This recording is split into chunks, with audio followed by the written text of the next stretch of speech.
Welcome to T1 Academy. I am Naresh, History faculty. In this video, I am going to discuss about modern India. Recently, T1 Academy started a rapid revision program. As a part of rapid revision program, we already done ancient India one video and medieval India another video, and this is a third video. Right, this was the modern India topic. Right, in this we are going to divide modern India into two sections. Right, it means we are going to create two videos, part 1 one video, part 2 another video. Right, in part 1 I am going to cover advent of Europeans, second one conquest of Indian kingdoms by British, and third one establishment of British administration in India, and fourth one is 1857 revolt. Right, this was a one video, and part 2 as a part of rapid revision it will take 3-4 hours for one part, and another part also 3-4 hours. Right, socio religious reform movements in one part, and Indian national movement, governor generals and viceroys. Right, first we will start with the part 1, advent of Europeans.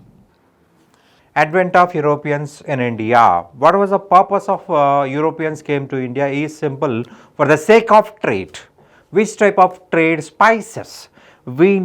We Indians extensively cultivated spices because India was very near to equator. So spices naturally grown, cloves, cardamom, pepper, etc.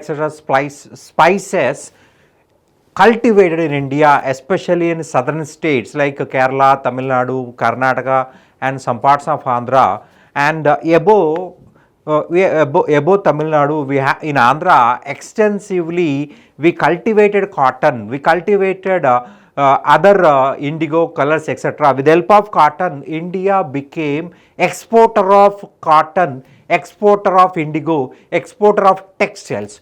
To get final clothes, to get raw cotton, to get spices, Europeans came to India. Actually, problem is in a medieval period, Christians and Muslims started crusades or jihad. Muslims called it as a jihad, holy war. Christians called it as a crusade to get control over Central Asia. In Central Asia, there is a place called Bethlehem, Jerusalem, and nearby regions. To control that area, these Christians and Muslims started the wars. This Jerusalem was the center of three religions. Christianity born in Jerusalem, and Islam was one of the important place for Islam is Jerusalem. One another important place for Jews, Judaism. Present Israel country contains this Jerusalem city. To get control over this area, they continuously fought, that is called as crusades.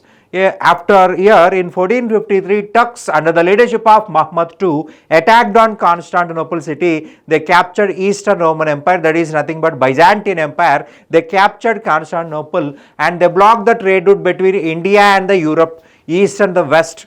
So Indian products unable to go to Europe, Indian spices, Indian textiles, muslin, calico and other type of cloths failed to reach Europeans. Europeans need these clothes, these spices, so they need food material, they need clothes. That's why they started navigation towards India.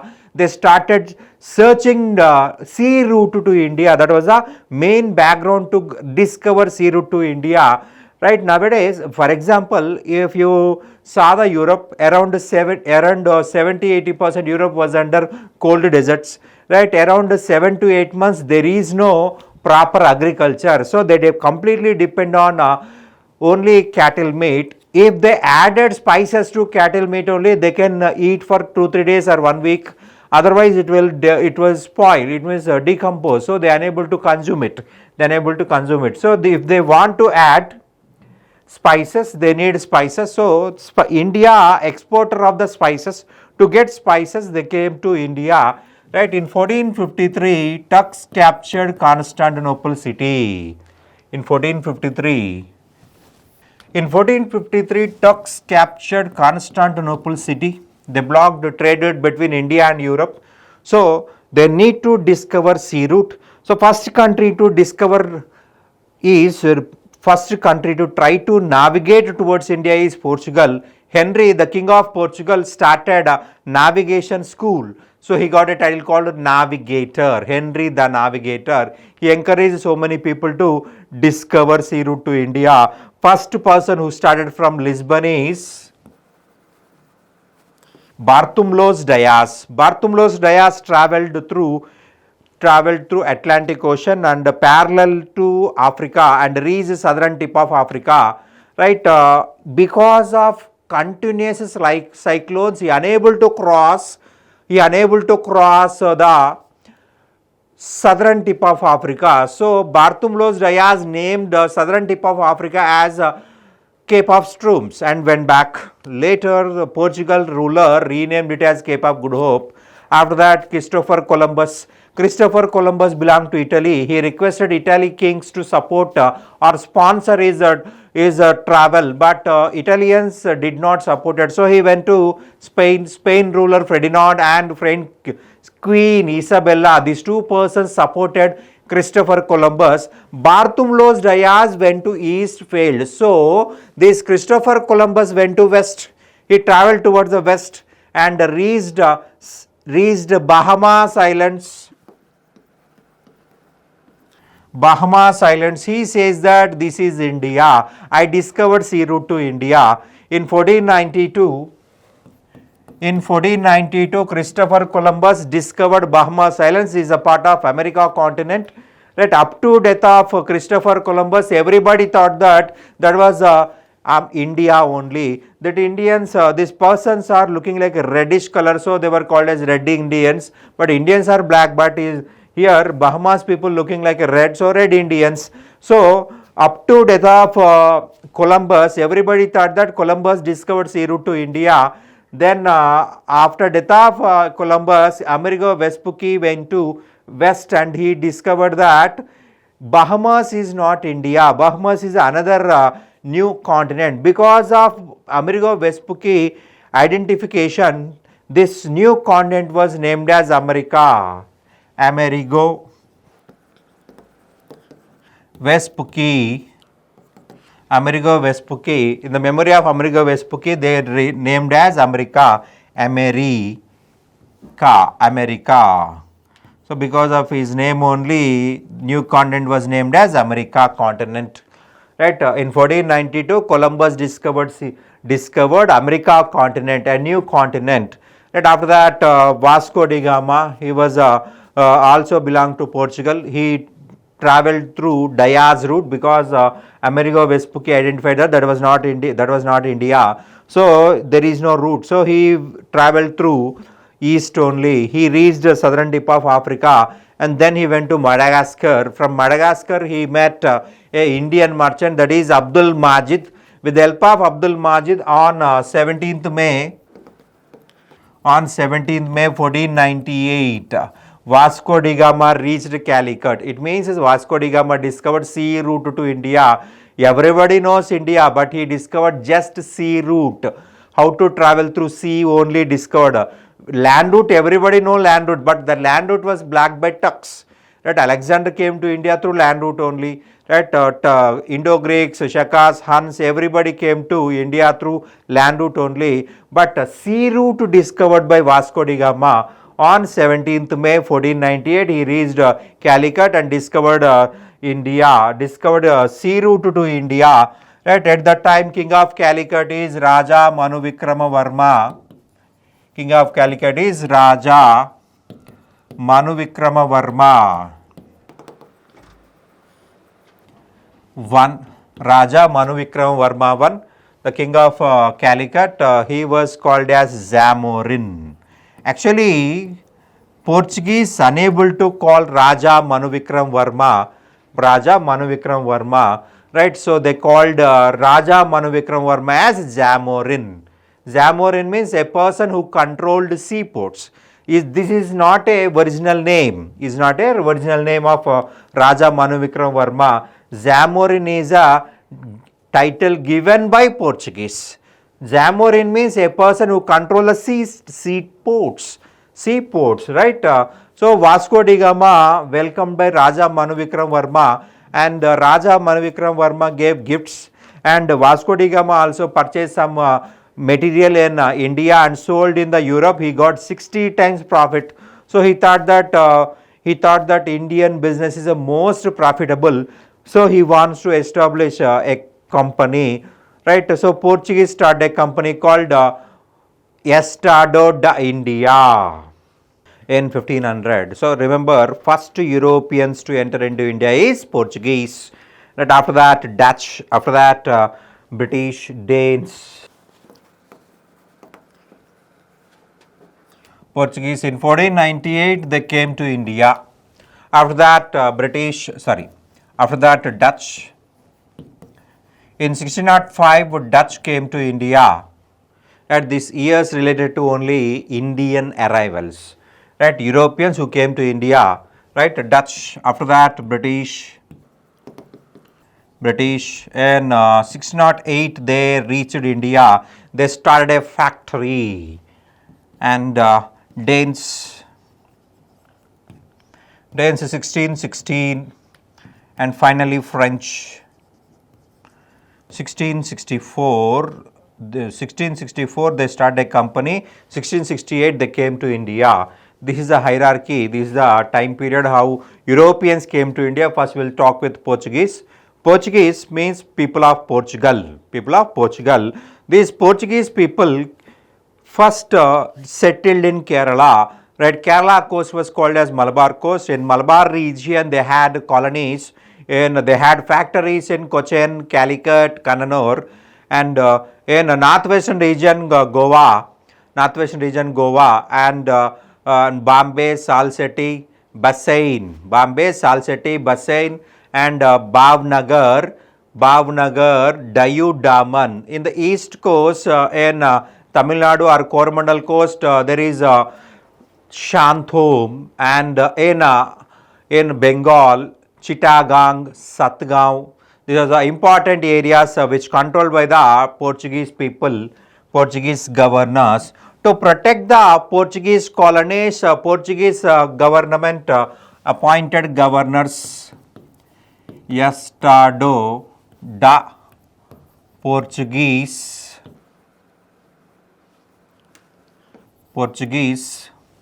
Estado da Portuguese India Company, started by Portugals, and they maintained governors. First important governor is Almeida, Alfonso de Almeida. Almeida gave importance to blue water policy. He only controlled sea trade. He only controlled oceans, never involved in the politics, never involved in internal politics.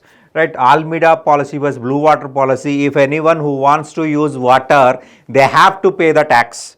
Otherwise, the ships was looted by pirates, which encouraged by Portuguese. Right, Almeida policy was policy was blue water policy. If, for example, we have three sides of water, right, if anybody wants to use Arabian Sea or Bay of Bengal or Indian Ocean, so they have to use they have to take permission from the Portuguese, and they have to pay the tax to the Portuguese. Otherwise, sea pirates will be looted. Pirates will be looted these ships. If British wants to use this ocean, if Vijayanagara wants to use this ocean, if Mughals wants to use this ocean, they have to pay the tax. Otherwise, the ships looted by Portuguese pirates only. Pirates encouraged by Portuguese only. Right, after Almeida, Albuquerque came to India. Albuquerque came to India as a new governor. He gave importance to imperialism, neglected blue water policy, only started involving in the local politics. Right, at that period in the South India, we have Bahmani Empire, Vijayanagara Empire. Bahmani's empire going to disintegrated, but Vijayanagara was a peaceful. Vijayanagara maintained great peace, so they want to expand trade. So Portuguese maintained good relations with Vijayanagara Empire, and contemporary to Albuquerque Sri Krishna Devaraya. So he exported horse to Sri Krishna Devaraya. With the help of Sri Krishna Devaraya, Albuquerque captured Goa from Yusuf Adil Shah. Goa from Yusuf Adil Shah in 1510. Bijapur king is Yusuf Adil Shah. Bijapur king is Yusuf Adil Shah. From Yusuf Adil Shah, Albuquerque captured Goa. After that, in 1515, Albuquerque captured Armagh Strait. Armagh Strait was the most important for Indian trade. This was located very near to Iran, just 15 kilometers area only, right? From nowadays, if you see the nowadays imports of petrol, right, every imported petrol coming from this area only. For example, a war started to Iran means our petrol may increase to 1000 rupees. Nowadays we are purchasing for around 100 and 110, right? If a war started to Iran, that may go to 1000 rupees also, because we imported petrol from only this area only, this Hormuz Strait only. Hormuz Strait will be blocked if war was started to Iran. Hormuz Strait will be blocked, so they will, our petrol will not come, and so will trade will be stopped, and Indian products trade will stop, exports import will be stopped. So prices may increase to 1000 or more also, right? We should protect Iran also. We should maintain good relation with Iran to get foreign products, to get petrol, everything. At that period only he accepted that concept. So Albuquerque controlled Hormuz Strait to control Indian trade. From this area only will get petrol, this area only will get horse. At that period will get horse and other European products, other Western products to India. Right. After that, Nino de Cunha became governor. Nino de Cunha shifted headquarters to Goa in 1530. 1530. During Nino de Cunha, Goa became headquarters. Right. During Nino de Cunha, and headquarters shifted from Cochin to Goa. Actually, headquarters is Cochin, then shifted to Goa region. After that, we have Martin de Souza. During Martin de Souza, Saint Xavier came to India.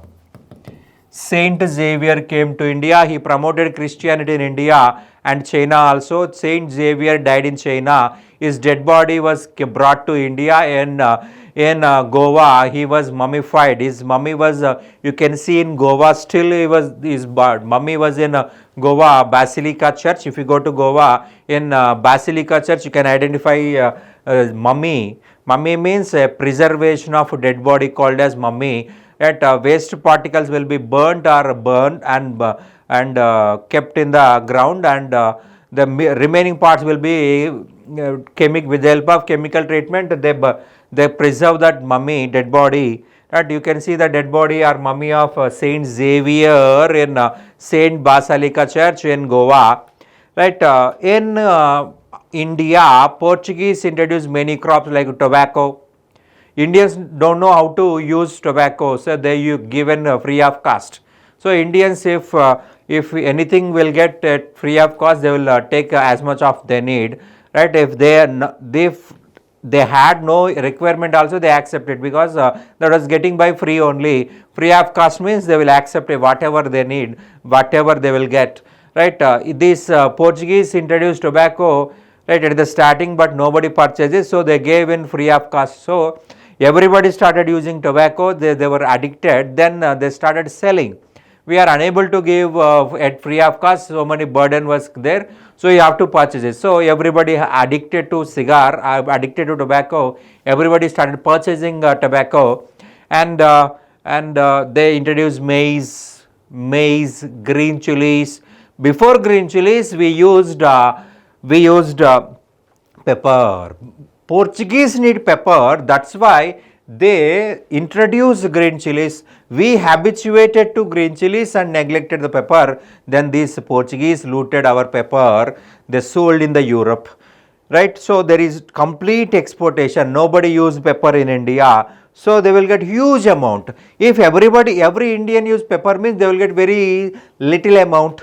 They want to export as much of as, so they introduce green chili. So when you started using green chilies, you will get nothing, right? Your useless content. Now everybody using green chilies only. Very less people used pepper. If you use pepper, your lifetime may increase to 100 years. When you started using the green chilies, your lifetime will be reduced to 30 years, right? Because of allopathy medication development, then was our lifetime increased to around 60 some change. If started using a pepper in all food ingredients, definitely your lifetime will be increased to 100 years.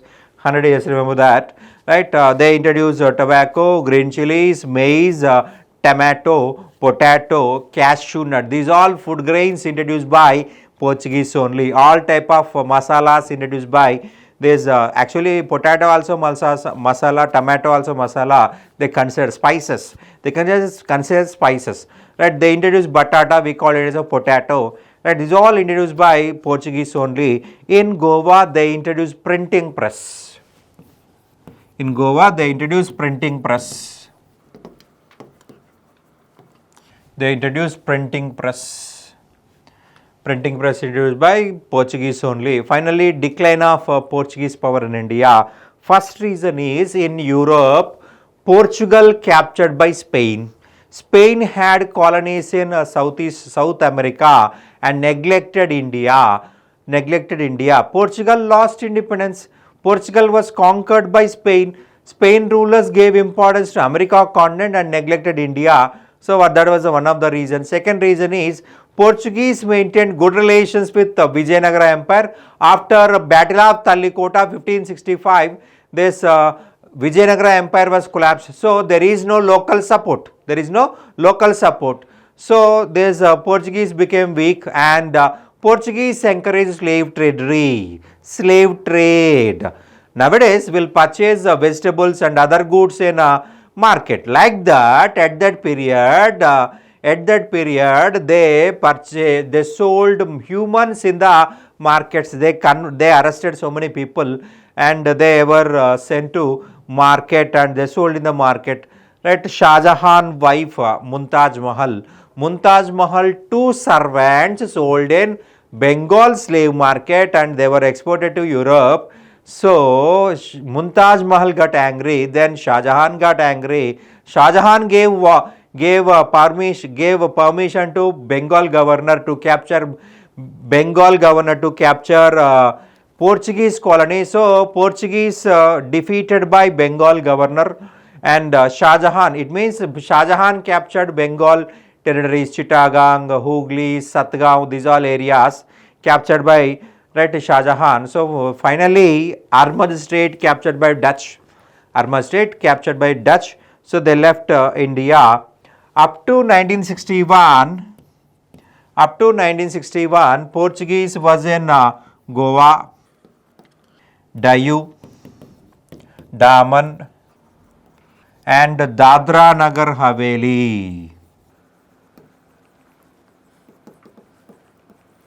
Up to 1961, Goa, Diu, Daman, Dadra Nagar Haveli controlled by the Portuguese. In 1961, our Prime Minister Jawaharlal Nehru requested Portuguese, but they refused to transfer it. So our Jawaharlal Nehru started a operation, that is Operation Vijay. Right? On December 19th, Indian Army captured Goa from Portuguese.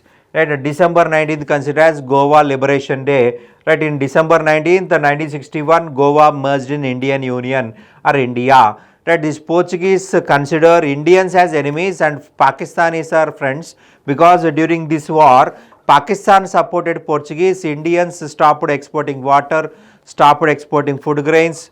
Right? They diverted river water to India. Not even single water drop went to Goa, and rivers was blocked by Indian government. Rivers diverted to India, not allowed. Rivers diverted, they not allowed. So they purchased water from Pakistan. They purchased food grains from Pakistan.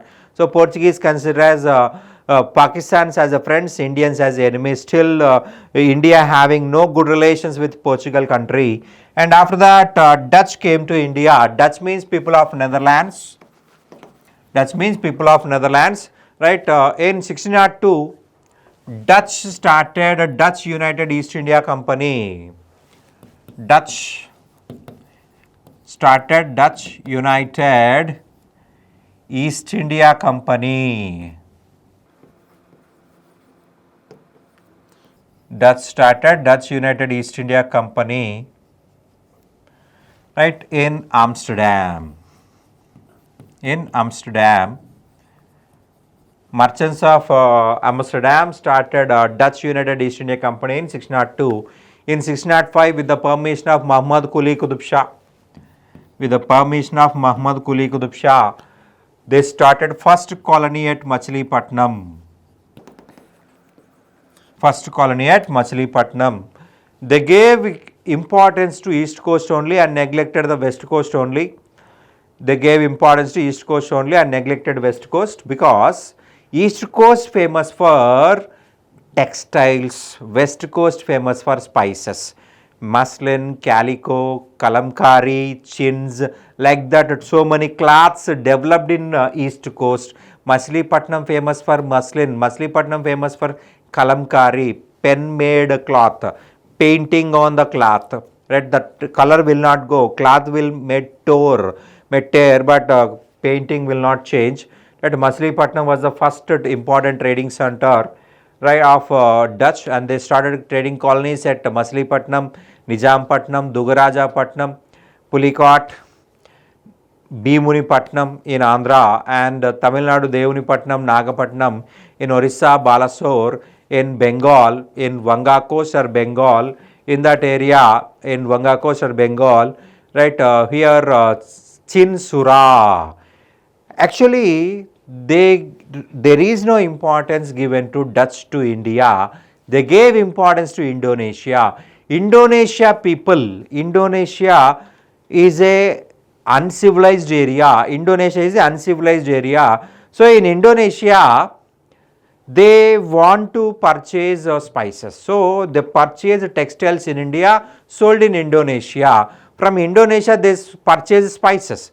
Why Indian spices is not good means in India there is a huge demand, there is a huge competition, but in Indonesia there is no competition. So they purchase textiles in India and sold in Indonesia. In Indonesia people are uncivilized, so they at a cheaper price they are selling spices.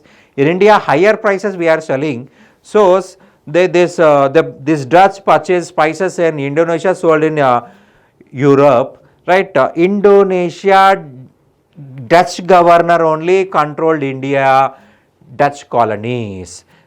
Dutch did not appointed not even one independent Dutch governor to Indian colonies. They gave importance to Indonesia.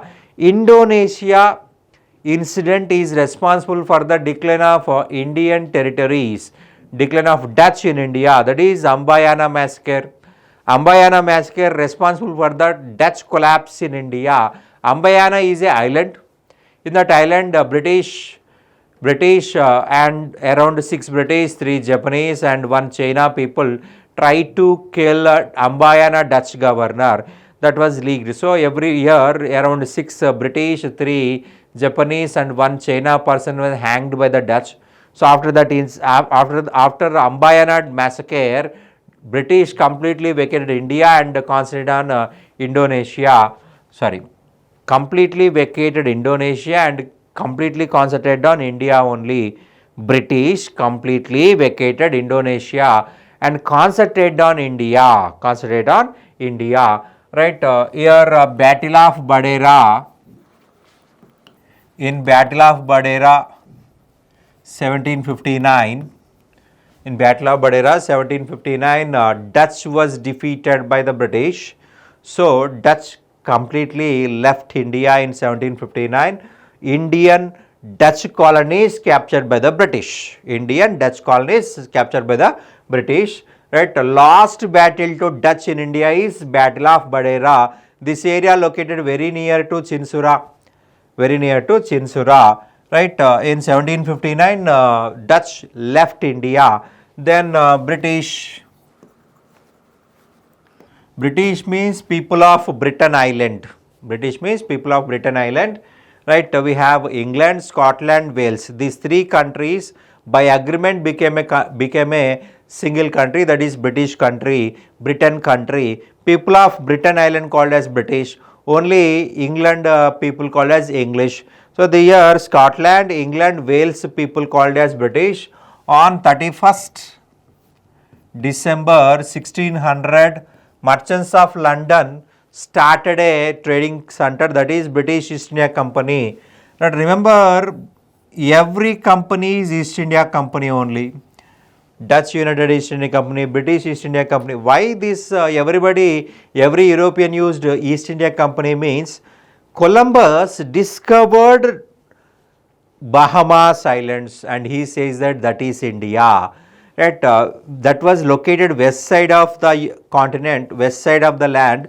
So that was called as West Indies. So because of Columbus, that Bahamas Islands was called as West Indies. Our India located in east side, so this was called as East India. So because of this East India, every company was called as East India companies only. In London, British East India Company started by, in London, East India Company started by London merchants. On same day they met Queen Elizabeth I. She gave 15 years monopoly rights. Queen Elizabeth I gave 15 years monopoly rights. Right, after that, James I, he was a king of England after Elizabeth I. James I gave unlimited monopoly powers to East India Company. Unlimited, that was continued up to 1813 Charter Act.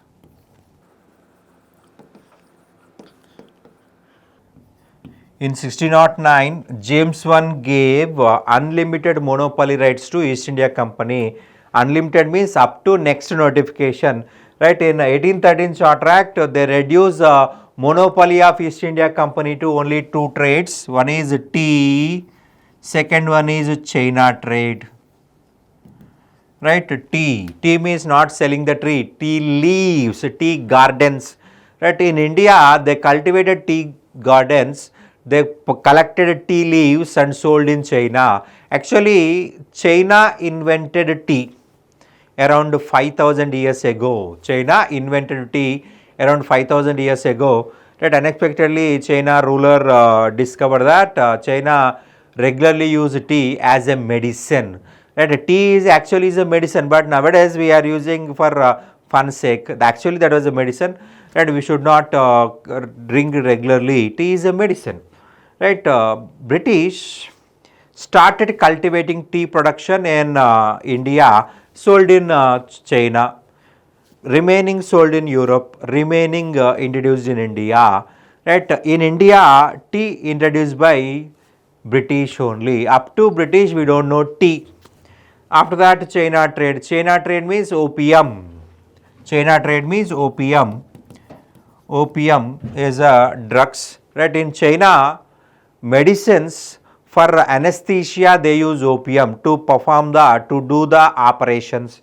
At that period there is no anesthesia, they gave opium, then that person will be sleep, so they will perform the operations. After completion of operation, this opium will not regularly given, right. So to the sake of operation they gave opium. So this Britishers purchased opium in India, sold in China. Right, in 1833 Charter Act, British East India Company monopoly completely ended. 1833. 1833 Charter Act, British East India Company monopoly completely ended. So 1813 Charter Act ended monopoly of East India Company. Destruction of Indian industry started from 1813 Charter Act. Destruction of Indian industry started from 1813 Charter Act. And we'll see in 1608, Captain Huckins and Thomas Roe, these two persons met Jahangir. So in 1608 they started first trading center at Surat. Right, two important officials who visited the court of Jahangir is Captain Huckins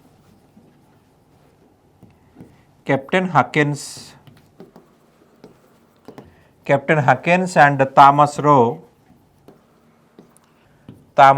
These two persons met Jahangir. So with the permission of Jahangir, they started trading center at Surat. Then in 1611 they started another trading center at Machilipatnam. Right, in west coast Surat was the most important trading center. In the east coast Machilipatnam was the most important trading center. So in 1611 British started another important Center is in Machilipatnam with the permission of Muhammad Quli Qutub Shah.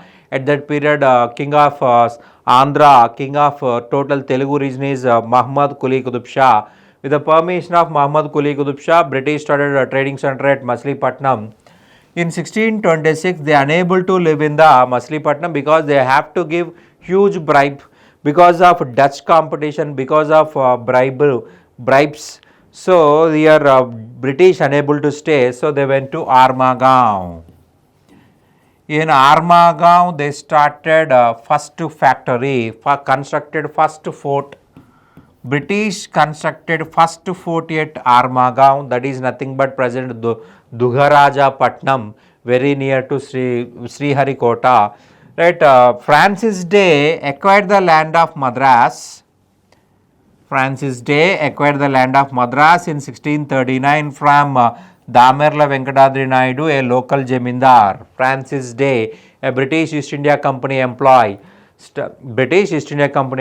Francis Day acquired the land of Madras from Damerla Venkatadri Naidu. He cleared the land and constructed a fort called St. George Fort.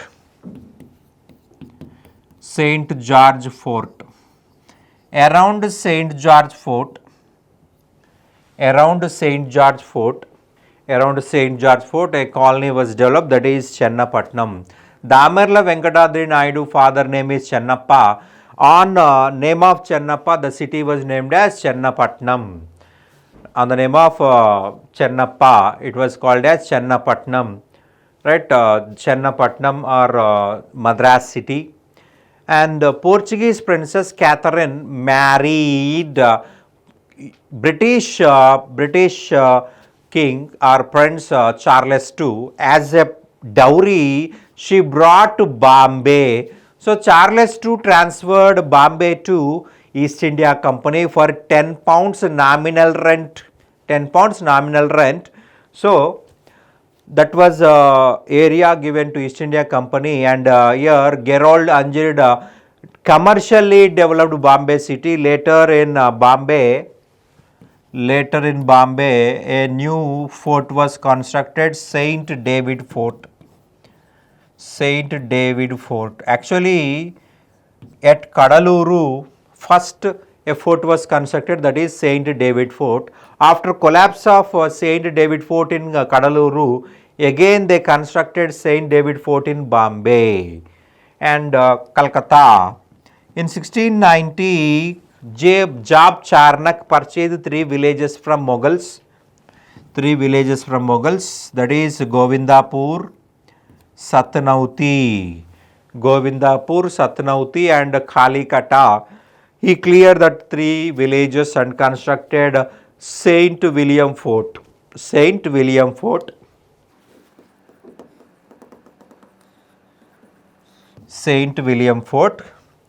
Right, around Saint William Fort, a new city was constructed, that is Calcutta. A new city was developed, Calcutta. From Kalikata, Calcutta was came. Right, Govindapur, Satnauti, Kalikata. These 3 villages cleared by Jab Charnak and constructed Saint William Fort. Around Saint William Fort, a new city was constructed, that is Calcutta. That this Calcutta was named after Kalikata. British control from 3 areas. One is Madras, second one is Bombay, third one is Calcutta. From these 3 areas, British control entire India. Right, then we'll see the Danes. Danes means people of Denmark. In 1616, they started Danes East India Company and started first trading center at Tranquebar. In Tamil Nadu. Then they established colonies in Tuticorin. Serampore and Andaman, Nicobar. Right, these areas, right, Tranquebar, Tuticorin, Serampore, Andaman, Nicobar, these all colonies of Danes. Danes had no army, Danes had no police. With the help of British army. With the help of British police only, they perform the trade. They purchase textiles, they purchase spices and sold in China, sold in Europe.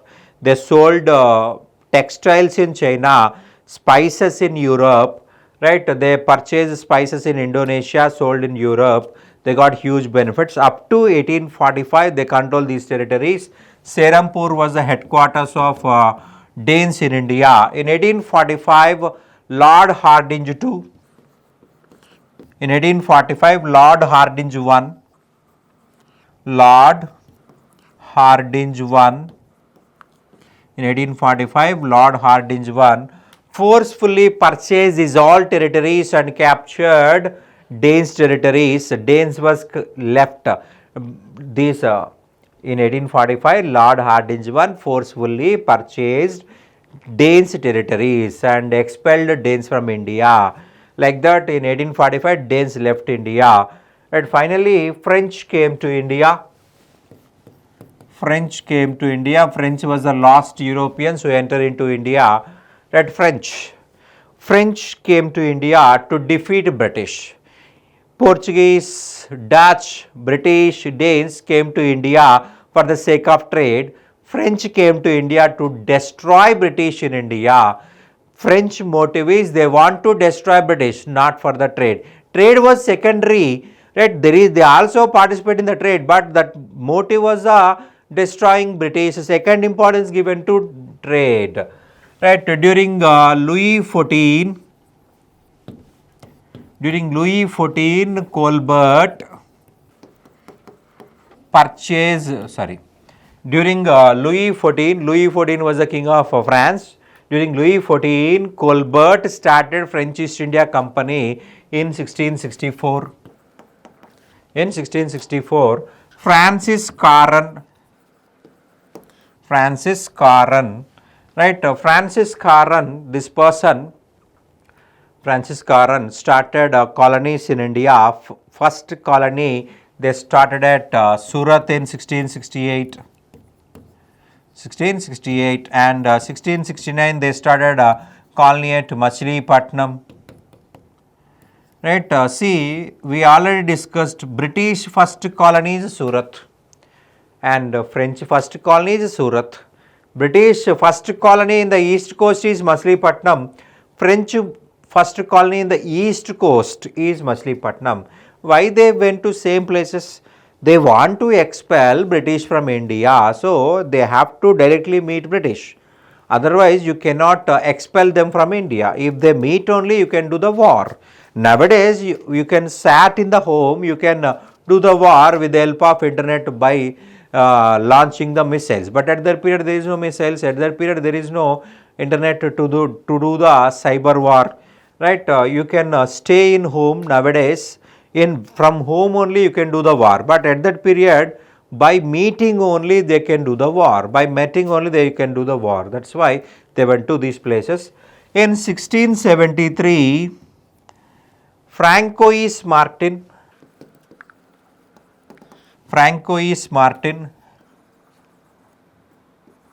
in 1673, Francois Martin purchased Vali Kondapuram. He cleared Vali Kondapuram. In that place, he constructed a city called Pondicherry. Vali Kondapuram. Headquarters of French in India is Pondicherry. Pondicherry was the capital city or headquarters of French. British had 3 colonies. French had only 1 headquarters. Madras, Bombay, Calcutta was the 3 headquarters of the British, but French had only 1, that is Pondicherry. Right, later they captured Yanam, Mahe, Karaikal, Chandranagar, Kasim Bazar. Right, Yanam is in Andhra, Mahe was in Kerala, Karaikal in Tamil Nadu, Chandranagar, Kasim Bazar in Bengal region, and they tried to establish colonies in Andhra. Right, North Sarkars first captured by the French only. Right, to get power, to get control over India, British and French was started the battles that is called as Carnatic Wars. Carnatic Wars. French and British involved in the wars. Mainly these two powers, European powers only involved in the war. These wars was called as Carnatic Wars. Totally 3 wars. First war and third war had no role in India. No role in India. Second war related to Indian matters only. So we'll discuss these wars. Karnataka. Karnataka means not present Karnataka state. Karunadu. Karunadu means upland. Karunadu means upland. Because of this Karunadu upland, this area was called as Carnatic. Right, Karunadu. North Tamil Nadu was called as Karnadu.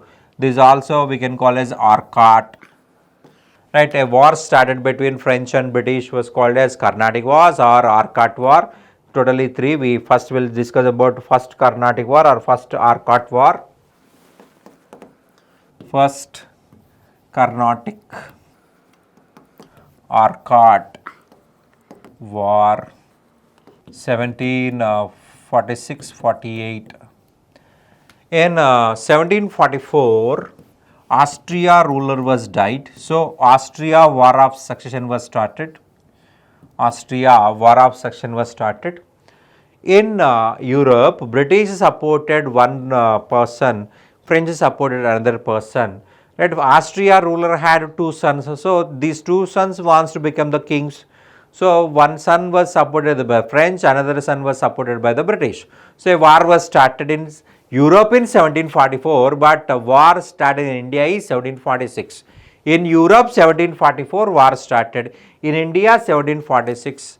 Right, in that most important war is Battle of Shanto. In India, British brought huge army from London and kept in Madras. Right, French governor is Dupleix. The Dupleix gave complaint to Anwaruddin. This British brought a huge army, definitely will get war. So Anwaruddin, the king of Arcot, gave warning to British to remove the army from Madras. Then immediately British removed army from Madras. Immediately French governor Dupleix brought his army from Mauritius and captured Madras and expelled British from India. So British ran away to Anwaruddin, met Anwaruddin. Because of you only we left the army, we removed the army from India. Right, they requested Anwaruddin to return Madras. So Anwaruddin called this Dupleix, but Dupleix refused to transfer. So a war was started, that is Battle of Shanto. Battle of Shanto. In Battle of Shanto,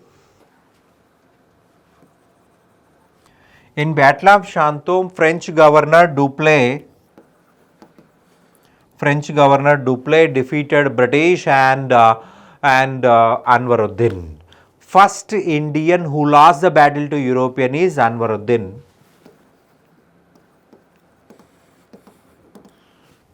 Anwaruddin was the first Indian who lost battle to European. Dupleix, the French governor, defeated him. He was the first European. Actually, Dupleix had just 150 soldiers. Anwaruddin had 25,000 soldiers. Just with 150 persons, he defeated 25,000 soldiers. Why? This Anwaruddin army had no discipline, and Dupleix army had a discipline, well advanced equipment, well advanced weapons.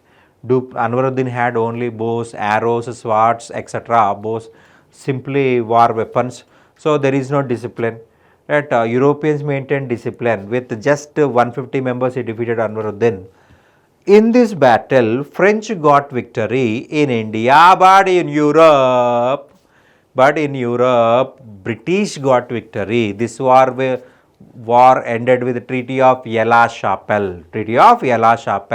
As per Treaty of Yella-Chapelle, they surrender Madras to British. This war ended with the Treaty of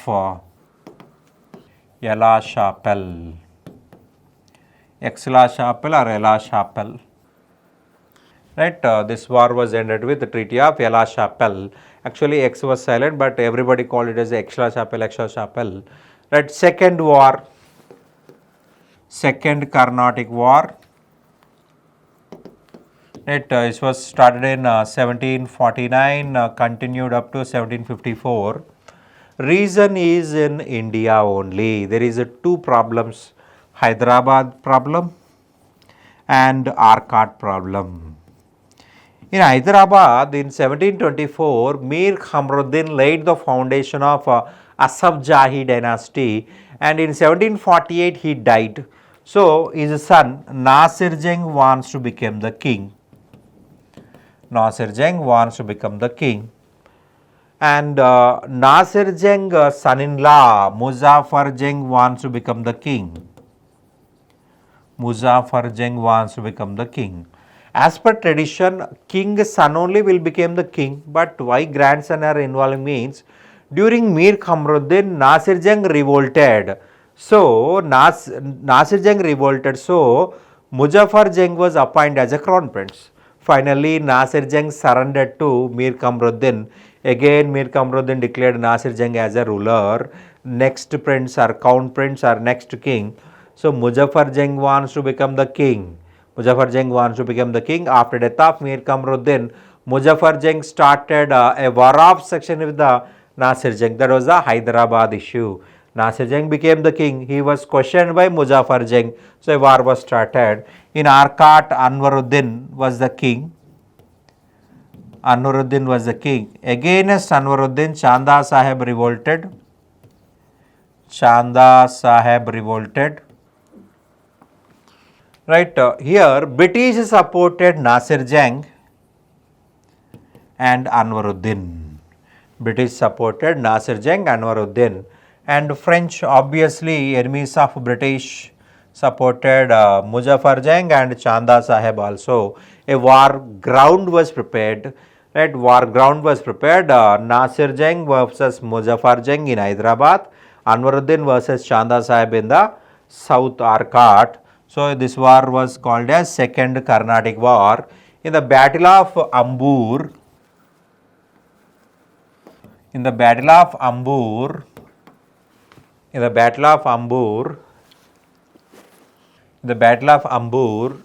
Dupleix,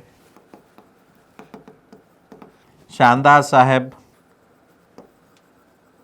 and Muzaffar Jang defeated and killed Anwaruddin. Then Anwaruddin's son Muhammad Ali Bahadur ran away to Tiruchinapalli.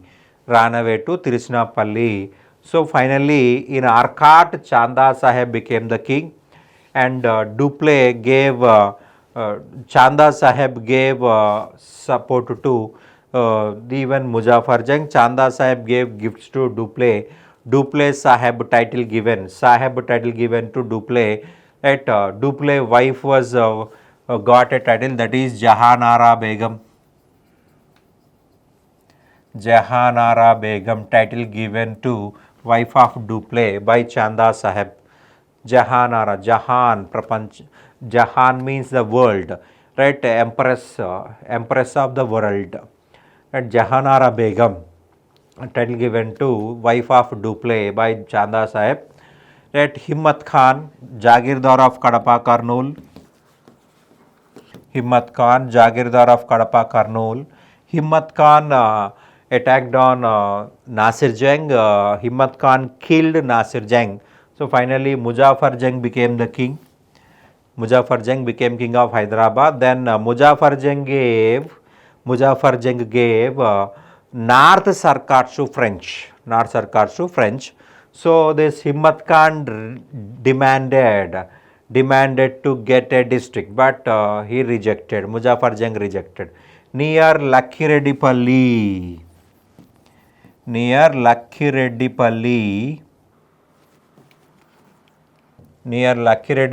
Himmat Khan killed Muzaffar Jang also. Right, immediately Salabat Jung appointed as a king of Hyderabad. Salabat Jung appointed as a king of Hyderabad. Salabat Jung appointed as a king of Hyderabad by Bussi, the protector of Hyderabad kingdom. Right, Bussi actually appointed by the Dupleix to protect the Muzaffar Jung. Right, after death of Muzaffar Jung, Salabat Jung appointed as a king by Bussi, and from North India, Robert Clive came to South and he started a battle, that is Battle of Arcot. In the Battle of Arcot, he defeated and killed Chanda Sahib. Finally, in Arcot, Muhammad Ali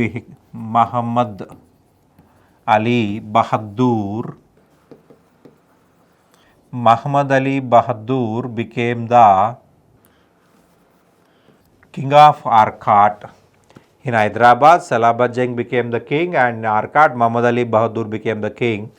Right, this war was ended with the Treaty of Pondicherry. As per Treaty of Pondicherry, in Hyderabad, Salabat Jung recognized as a ruler. In Arcot, Muhammad Ali Bahadur declared as a king. This was a treaty between French and the British. As per the treaty, Godeheu, the French governor, new French governor signed on Treaty of Pondicherry. And final battle is Third Carnatic War,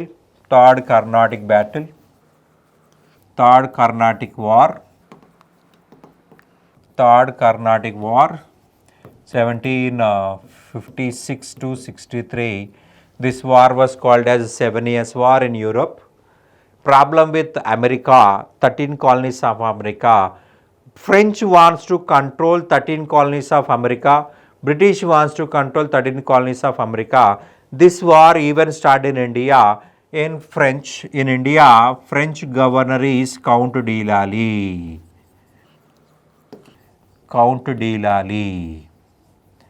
In India, French governor is Count de Lally. He wants to win the Third Carnatic Battle or Third Carnatic War, and Bussi was in Hyderabad. Right, Count de Lally recalled Bussi to south. So a war was started, that is Battle of Vandivash.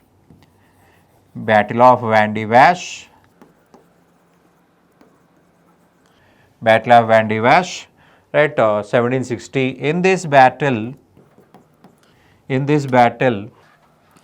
British officer Sir Irkut defeated Count de Lally and Bussi. These two persons were sent to jail. In Europe, war ended in 1763. This war ended with the Treaty of Paris.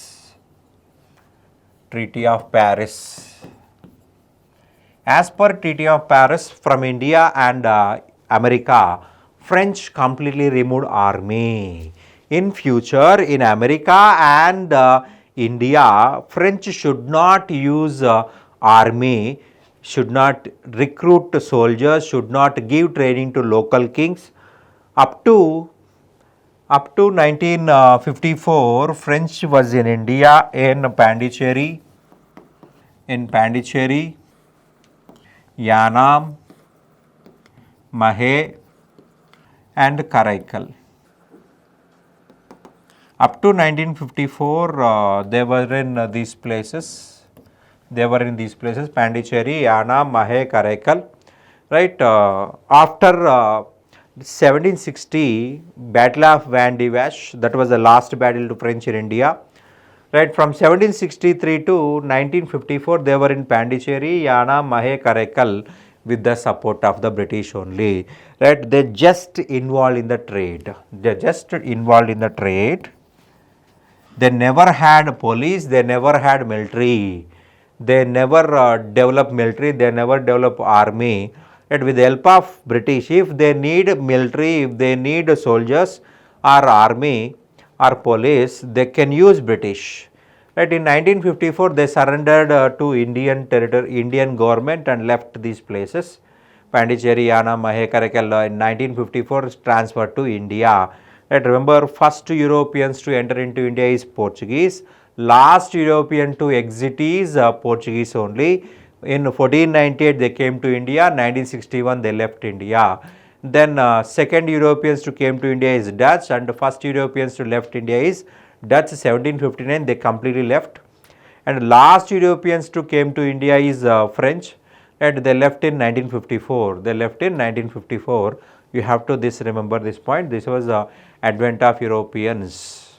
We completed advent of Europeans. We'll start another chapter, that is conquest of Indian kingdoms by British.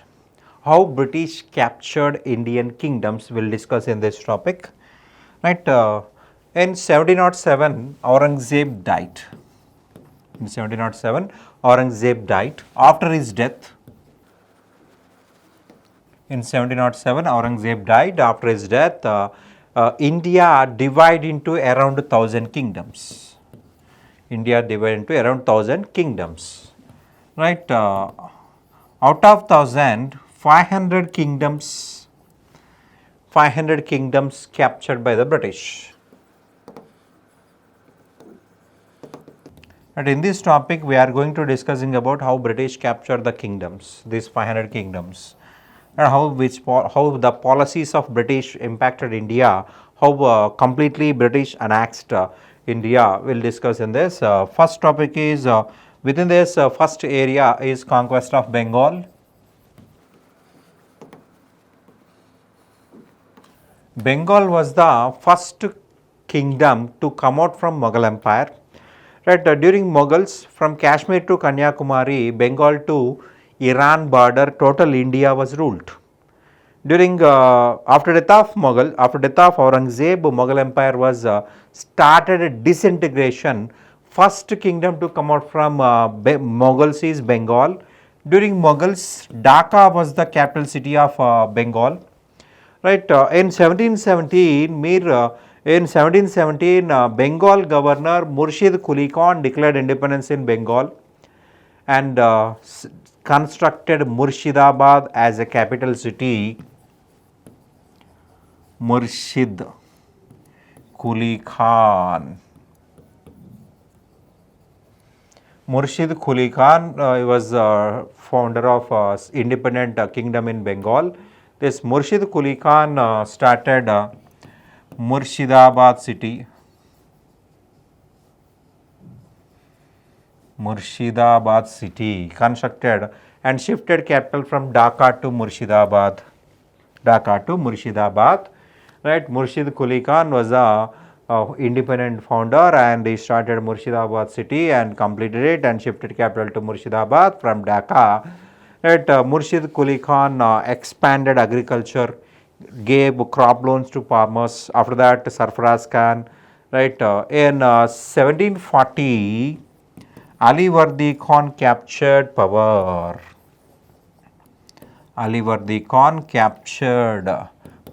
Marathas defeated Ali Vardi Khan and captured Orissa. Marathas captured Orissa from Ali Vardi Khan. After Ali Vardi Khan, Siraj-ud-Dawla became the king of Bengal. Right, one more point. In 1717, Farrukh Seer. In 1717, Farrukh Seer, Mughal ruler, gave free trade farmana to British. Free trade farmana to British. It means in Bengal, Bihar, Orissa, British will not pay export and import tax. In return, Farrukh Seer get 10,000 rupees. British paid 10,000 rupees to Farrukh Seer. In return, they enjoyed free trade in Bengal kingdom. Free trade in Bengal kingdom. Right, in Bengal, Bihar, Orissa, British will not pay export tax, British will not pay import tax because they are paying 10,000. Right, remember this point. During Siraj-ud-Dawla, British misused free trade farmana. Siraj-ud-Dawla, the grandson of Siraj-ud-Dawla, the grandson of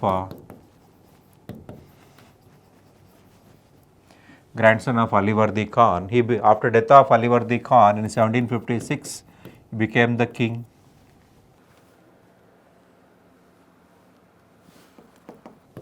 In 1756, he became the king and ruled up to 1757. Right, during Siraj-ud-Dawla, British misused free trade farmana. Free trade farmana letter is called as Dastak.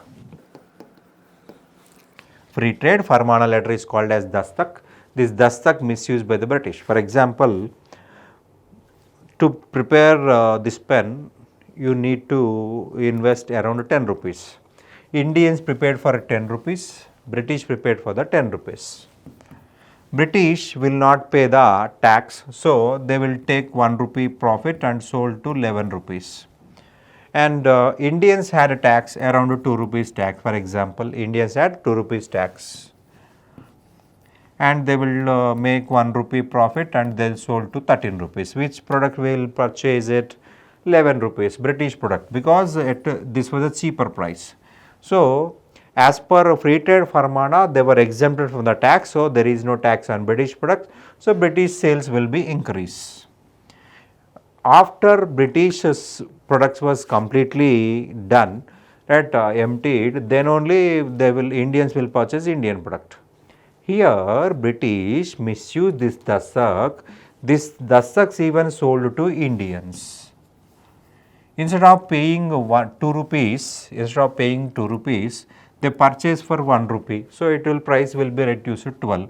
So, some people who having love on Indian product, they will purchase that one. Here, import tax, export tax, Britishers are not paying and Indians also not paying. That is called misusing of dastak. This is only meant for British East India Company, not for personal business, not for any Indians. That is called as misuse of dastak. This is only meant for British East India Company. British East India Company, not for Indians, not for British officials. For example, British East India Company exported cotton from India. And for example, Robert Clive also exporting cotton to England. Right, here Robert Clive should pay the tax because he is not having any exemptions. British East India Company trade only having exemptions, right? British officials had no exemptions, but he misused this product. He says that this cotton also belonged to East India Company and exported to London. Right, so they are Siraj-ud-Dawla unable to get money, so trade tax was reduced. So he gave warning to British not to misuse dastaks, So British encouraged enemies of Siraj-ud-Dawla, Raja Vallabh. He was a governor of Siraj-ud-Dawla in Dhaka. He was the friend of Shaukat Jung.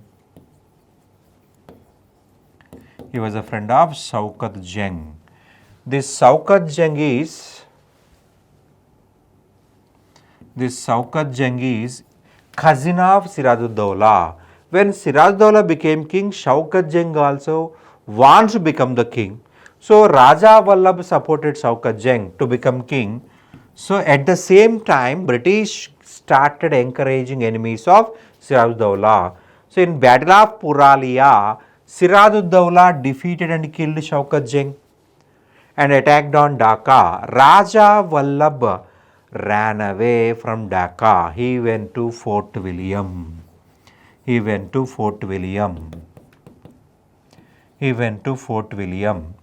And immediately Siraj-ud-Dawla went to Fort William. Governor Drake, to protect his life, he ran away to Pulta Island. Immediately, Siraj-ud-Dawla officials captured Fort William, seized the Fort William, and they captured Fort William. Right, in that area, they captured and arrested some people. They arrested around 149 people and kept in a dark room. After some hours, they opened the gates. In that incident, 123 people died. Sirajuddaulla's soldiers arrested 149 people, kept in a dark room. After some hours, they opened the gates. In that incident, 123 people died. This incident was popularly known as Black Hole Tragedy. Immediate cause of Battle of Plassey is Black Hole Tragedy. Right, Robert Clive wants to punish Sirajuddaulah, so he started a war is called as Battle of Plassey. 1757. Robert Clive versus Sirajuddaulah.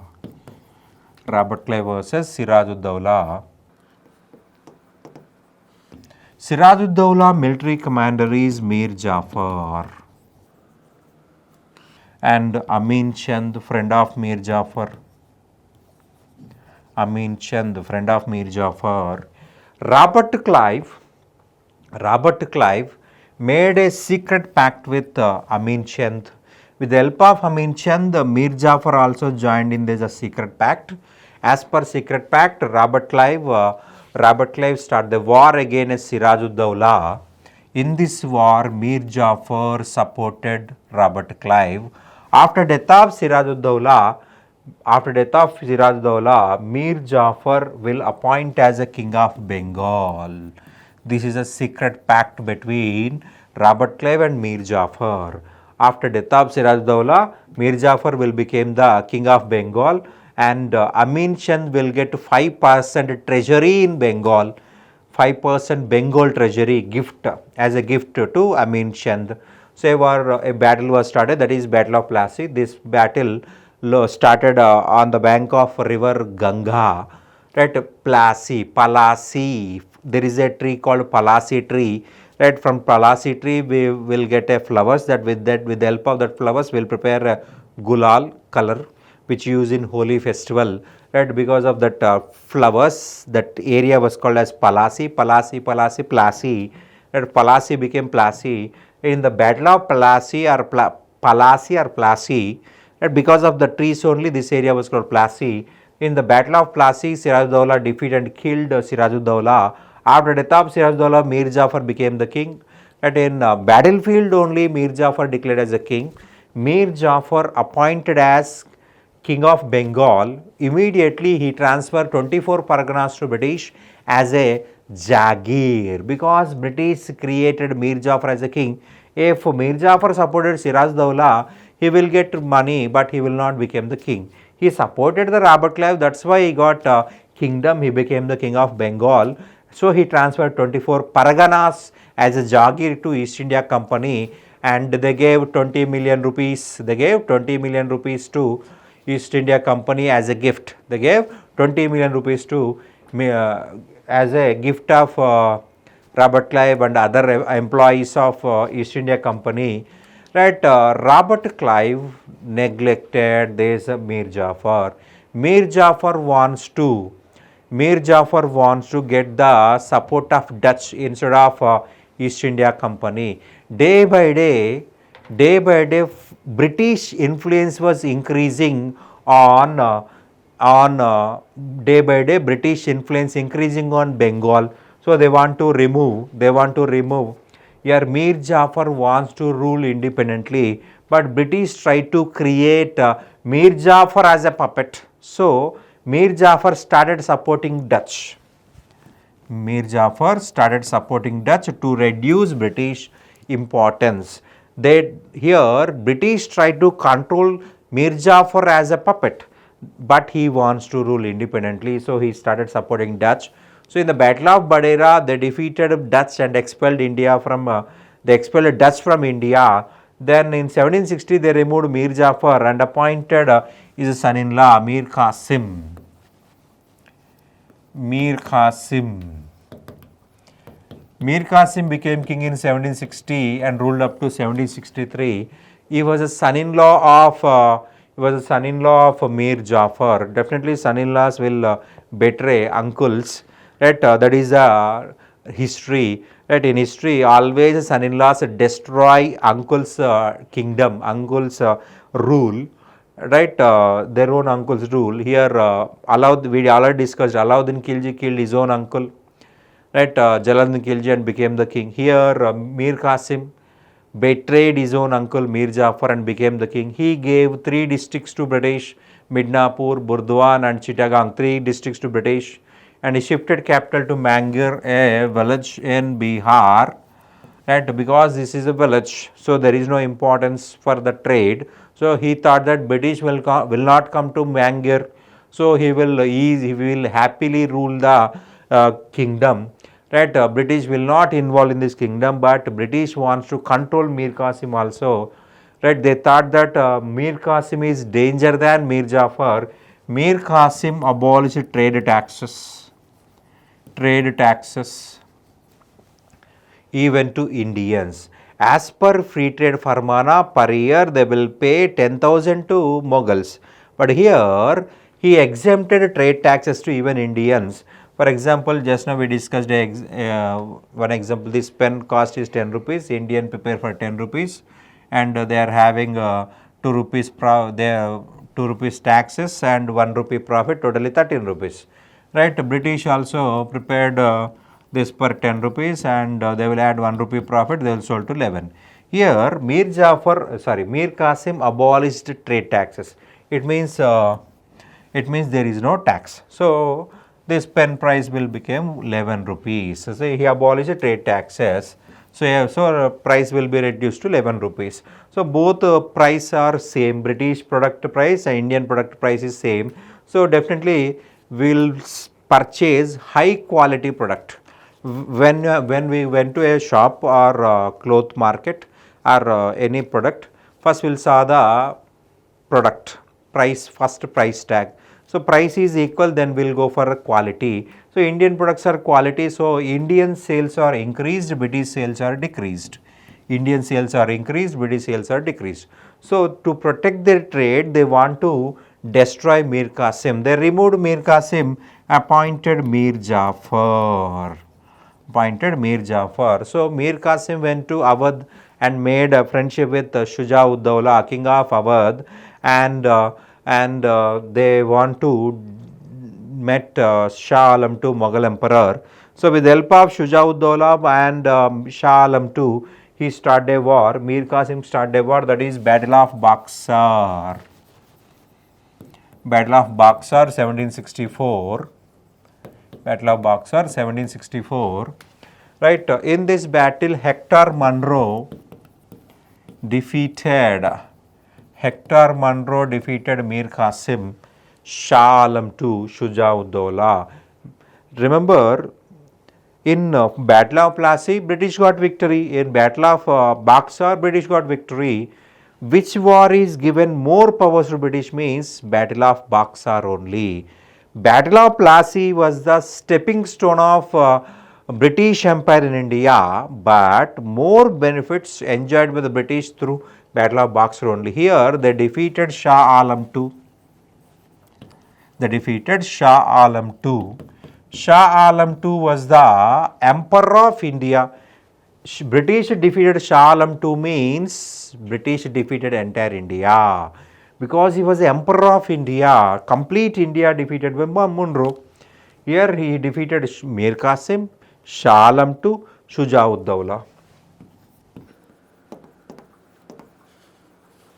Right, defeating Shah Alam II means defeating entire India. Right, this more benefits enjoyed by the British is after Battle of Buxar only. This war was ended with the Treaty of Allahabad. 1765. This treaty was prepared by Robert Clive.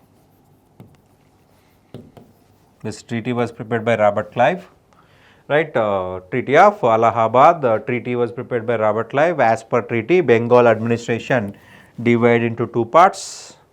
Nijamat administration and Diwani administration. Nizamat administration and Diwani administration. Diwani administration. Nizamat, general administration.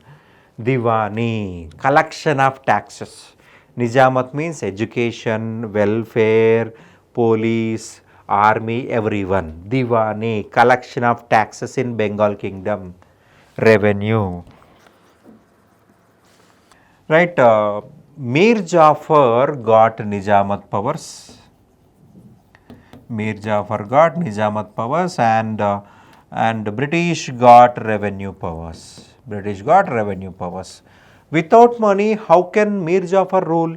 So, British accepted to pay 53 lakhs to run the administration, and North Sarkars of Andhra transferred to British by Shah Alam II. North Sarkars of Andhra transferred to British by Shah Alam II, and Allahabad, Kara, these two places transferred to Shah Alam II. Allahabad, Kara transferred to Shah Alam II.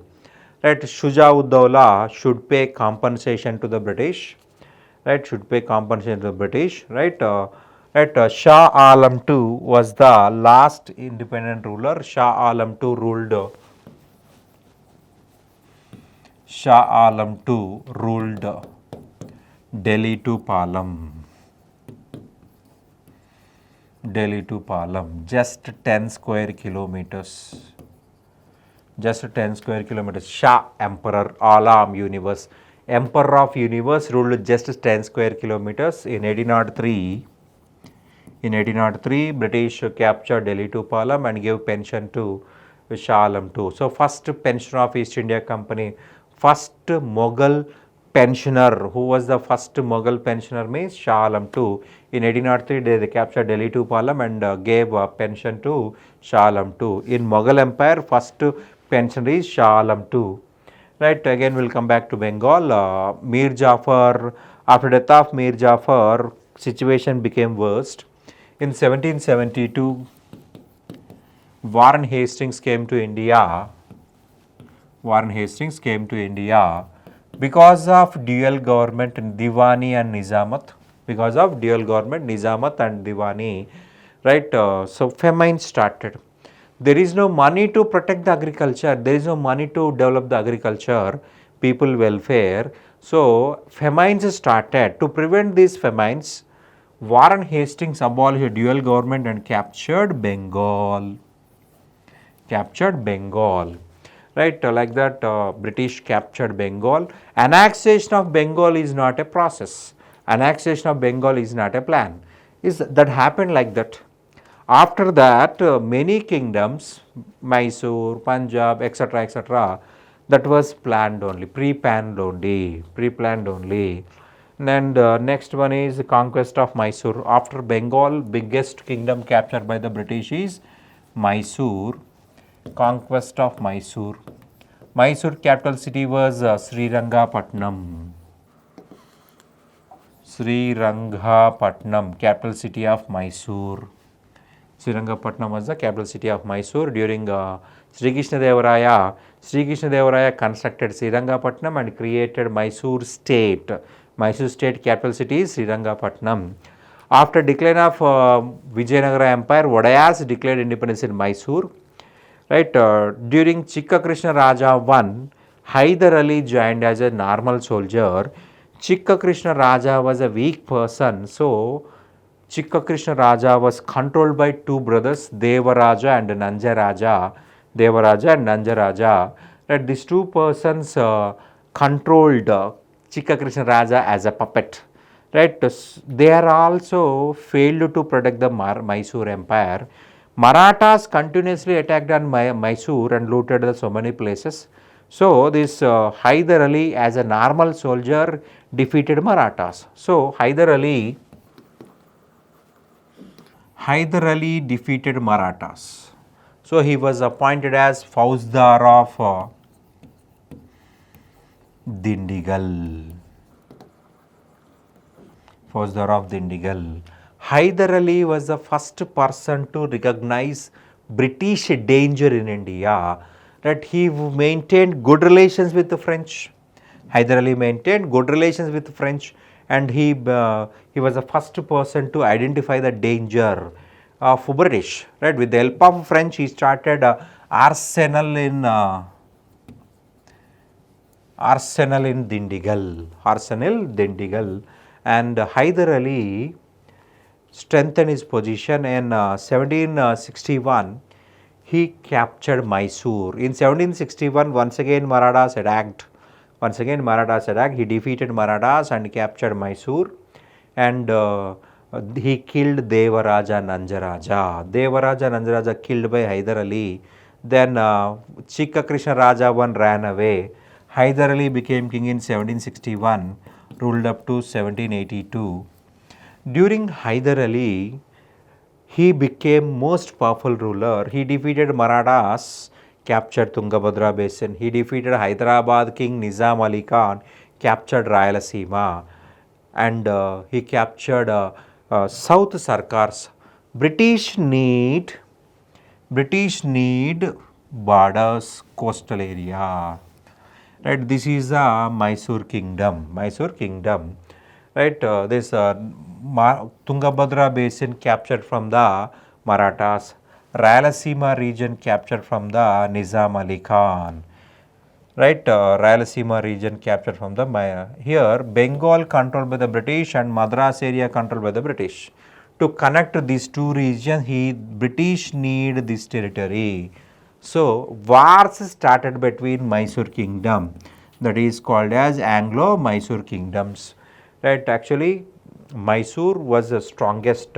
Right, here Hyder Ali controlled west coast, Hyder Ali controlled east coast.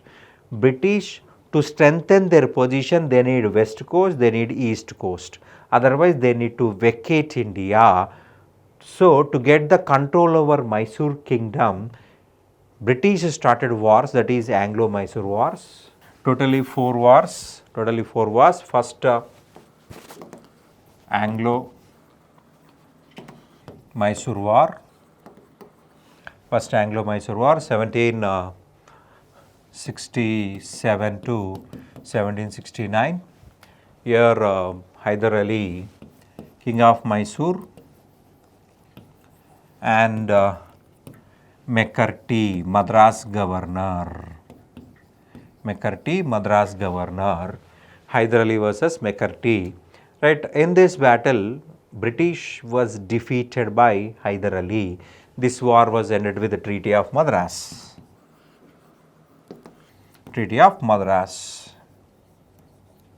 As per this treaty, if Marathas or Hyderabad king Nizam Ali Khan attacked on Hyder Ali, at that condition British must support Hyder Ali. Right, they accepted. So British territory is given to British by Hyder Ali. Hyder Ali suddenly attacked by Marathas. In that war, British did not support Hyder Ali. It means violation of Treaty of Madras, and they supported Marathas. That's why Hyder Ali started a war, that is the second Anglo-Mysore war, 1780-84. Second Anglo-Mysore war. In this war, Hyder Ali was defeated by Sir Irkut at Battle of Porto Nova. At Porto Nova, Sir Irkut was defeated Hyder Ali, and Kallal Bailey defeated by Tipu Sultan near Kaveri River. Unfortunately, because of TB disease, Hyder Ali died in 1782. Unfortunately, due to TB disease, Hyder Ali died in 1782. Tipu Sultan continued the battle.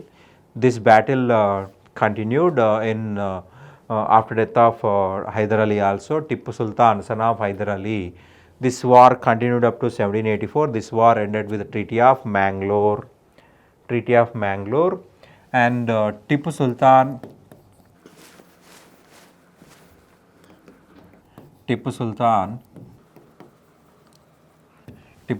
became king in 1782. ruled up to 1799, right? Tipu Sultan, here problem with Tipu Sultan is, here Cochin belongs to Tipu Sultan area. This area purchased by Travancore king. Actually, this area belonged to Tipu Sultan. Right, Tipu Sultan gave warning to Travancore not to purchase Cochin, but Travancore purchased it. So, Tipu Sultan attacked on Travancore. To support Travancore, British involved in the war, that is Third Anglo-Mysore War, 1790-92. To support Travancore, British involved in the war. Actually, British Warren Hastings introduced ring fence policy. Warren Hastings introduced ring fence policy.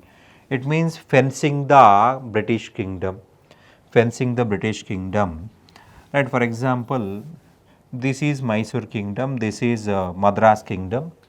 Right, between there is a Travancore Kingdom. Right, here Mysore is enemy to British, but Travancore is a friend of British.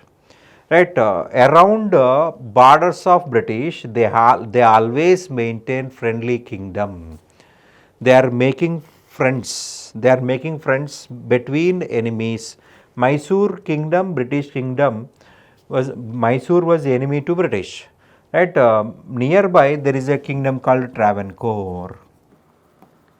They used Travancore as fence between Mysore and British.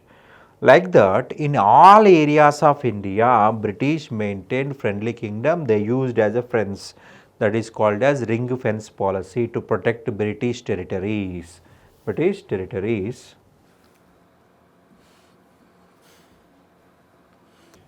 Right, they maintained ring fence policy.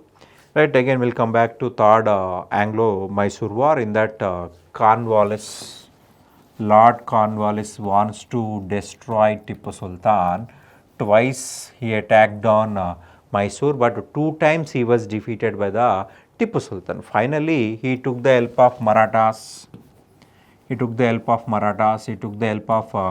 Nizam Ali Khan of Hyderabad.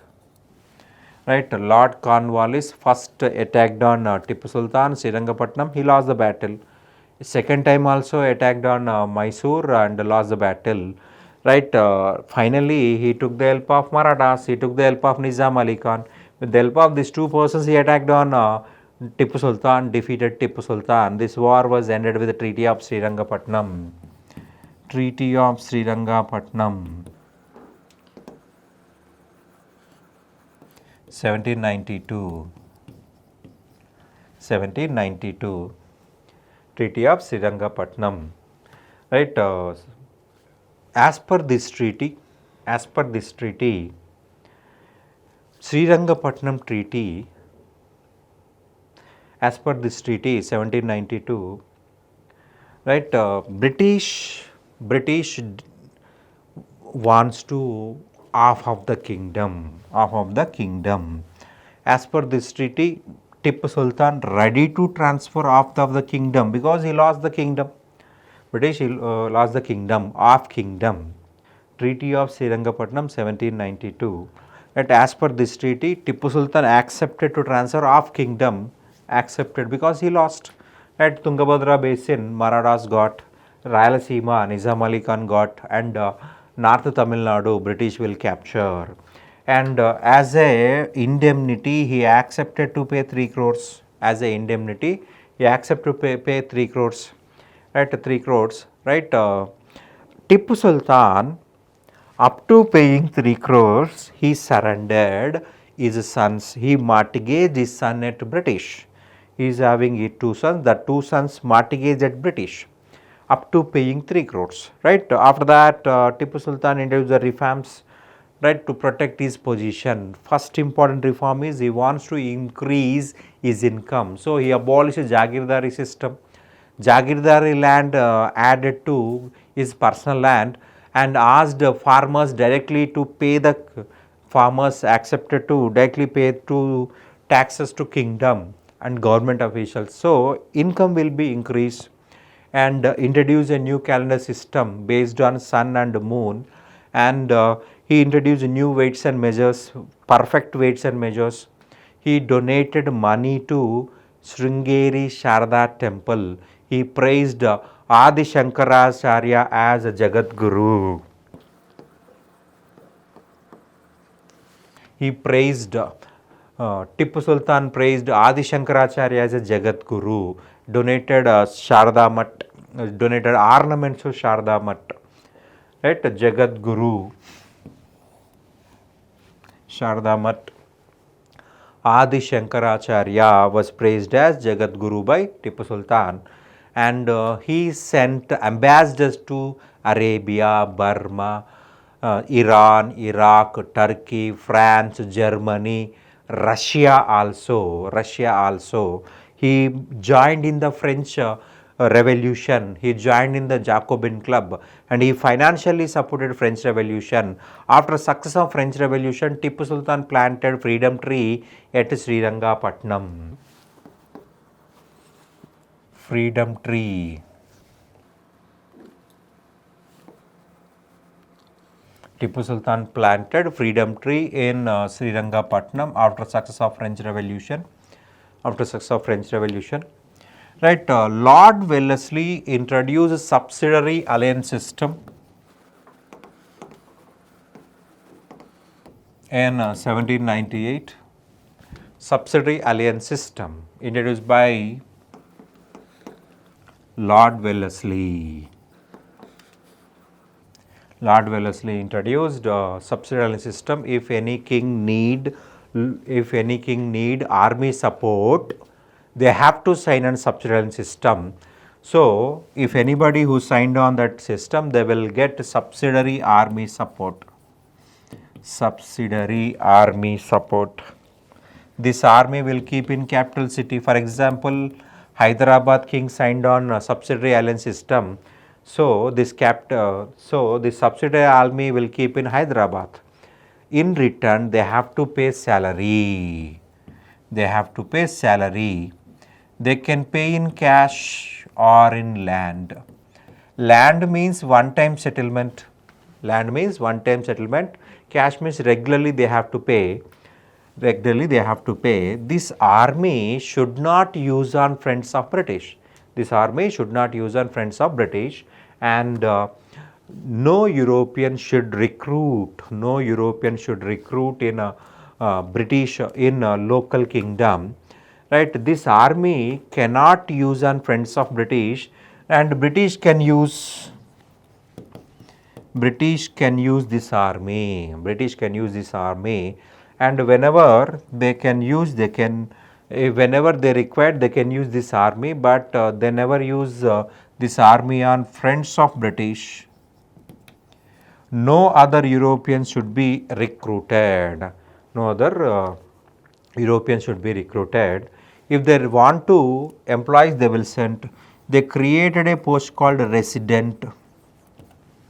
This British resident only protect the subsidiary system, will not involve in the political matters. But technically, this resident became real king. This resident controlled the politics of local kingdom. First king who signed on this subsidiary system is Nizam Ali Khan of Hyderabad. Hyderabad was the first kingdom to sign on this agreement, or Nizam Ali Khan was the first king. So what was the purpose why they introduced this system is simple. They want to destroy Tipu Sultan. They want to destroy French power in India. French day by day power increasing. In Hyderabad, Munshi Raymond gave training to army. And with the help of Munshi Raymond, Nizam Ali Khan started a gun foundry, arms factory. After Cornwallis, Sir John Shore came to India as a governor general, but he neglected the wars. During Sarjan Shore, Marathas attacked on Nizam Ali Khan. At that period, Sarjan Shore did not support the Nizam Ali Khan. So, Nizam Ali Khan lost Bijapur and some other areas. So, he took the help of French Muncie Raymond. With the help of Muncie Raymond, he started a separate army and trained army like European base, and he started an arsenal at Gunfoundry. After Sarjan Shore, Lord Wellesley came to India as a new Governor General. Lord Wellesley gave importance to army. So he wants to destroy French power not only in Hyderabad but also in the Mysore. That's why he introduced the subsidiary system. So successfully he removed French danger with the help of this subsidiary system. French was removed from Hyderabad by Nizam Ali Khan. Fourth Anglo-Mysore War. Fourth Anglo-Mysore War, 1799. Lord Wellesley versus Tipu Sultan. Lord Wellesley versus Tipu Sultan. In this battle, Tipu Sultan died. So, after death of Tipu Sultan, British captured Srirangapatnam and nearby region, very small portion.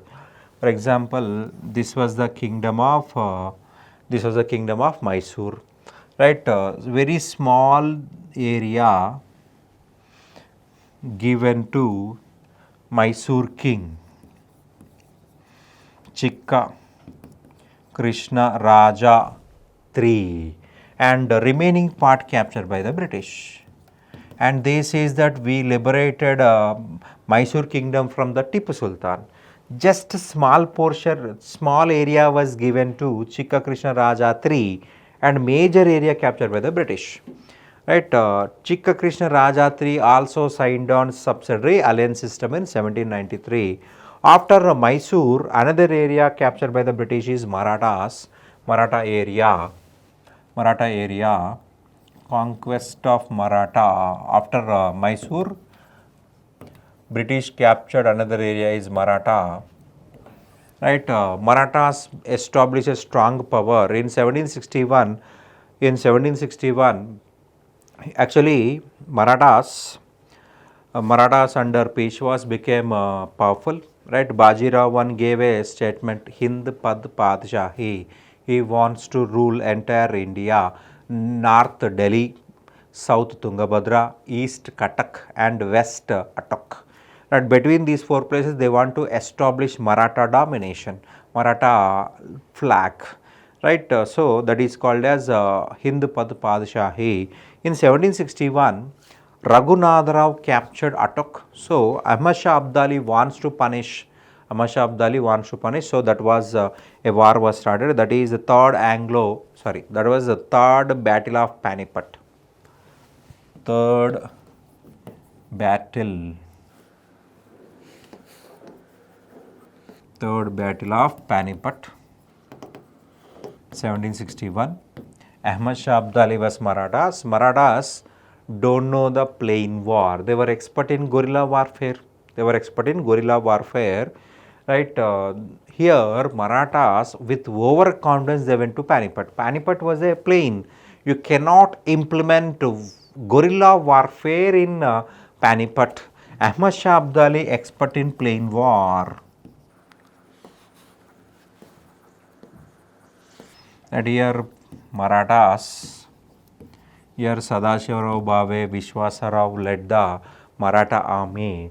Here Ahmad Shah Abdali came to war, but he did not start the war. Marathas almost 2-3 months completed, Maratha food completed, Maratha water completed. Here they unable to get the food, unable to get the water. Marathas only started war against Ahmad Shah Abdali, and Marathas did not follow any war plan. So easily Ahmad Shah Abdali destroyed Marathas. So around 20 strongest pillars of Maratha Empire collapsed. 20 strongest pillars like soldiers, pillars like warriors, 20 strongest nobles died. and Sadashivarao Bhave, Vishwasarao died in the battle. That Ahmad Shah Abdali destroyed Marathas. That this news reached to Pune. Balaji Bajirao, the third important Peshwa, got heart attack and died. After that, Narayana Rao became Peshwa. Narayana Rao was killed by Raghunatha Rao. Raghunatha Rao wants to become Peshwa, so he killed Narayana Rao. But Narayana Rao wife gave birth to Madhav Rao too. Marathas did not accepted Raghunatha Rao. Marathas under the leadership of Nana Fadnavis, they accepted Madhav Rao too as a Peshwa. Right, Raghunatha Rao ran away to Surat. He made agreement with the British. With the help of British, Raghunatha Rao wants to become Peshwa, but Nana Fadnavis wants to protect Madhav Rao too.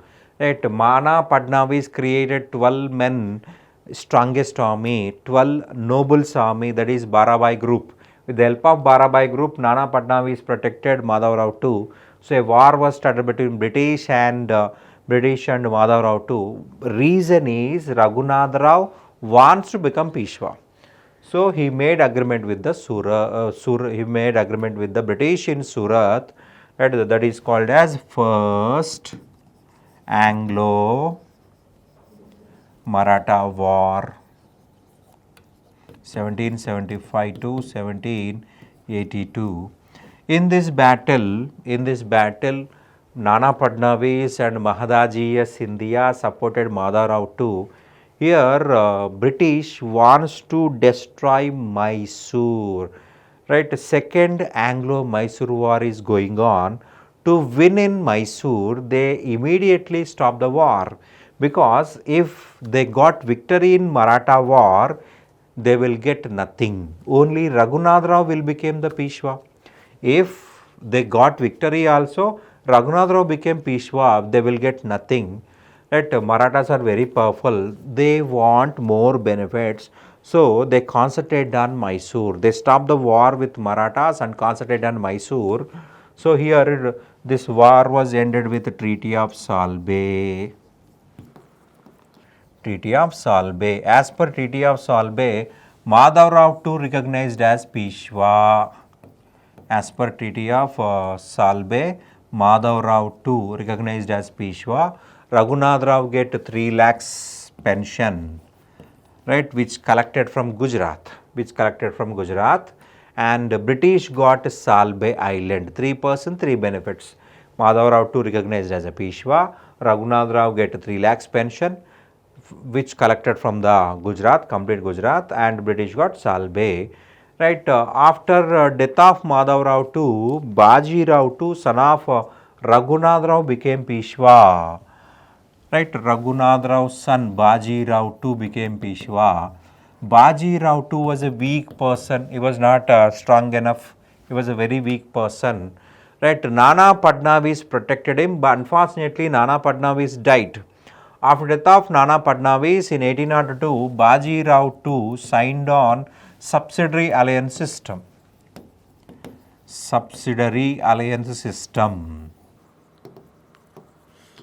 Baji Rao too signed on subsidiary alliance system.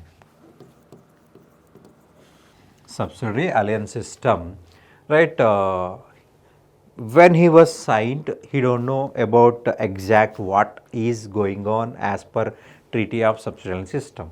After signed on this system, he became subordinates to East India Company. He unable to do whatever. So his subordinates revolted against Baji Rao too. So he started a war, that is Second Anglo-Maratha War. Here Nagpur, Baroda, Gwalior and Indore, these 4 subordinate kingdoms supported Baji Rao too against the British.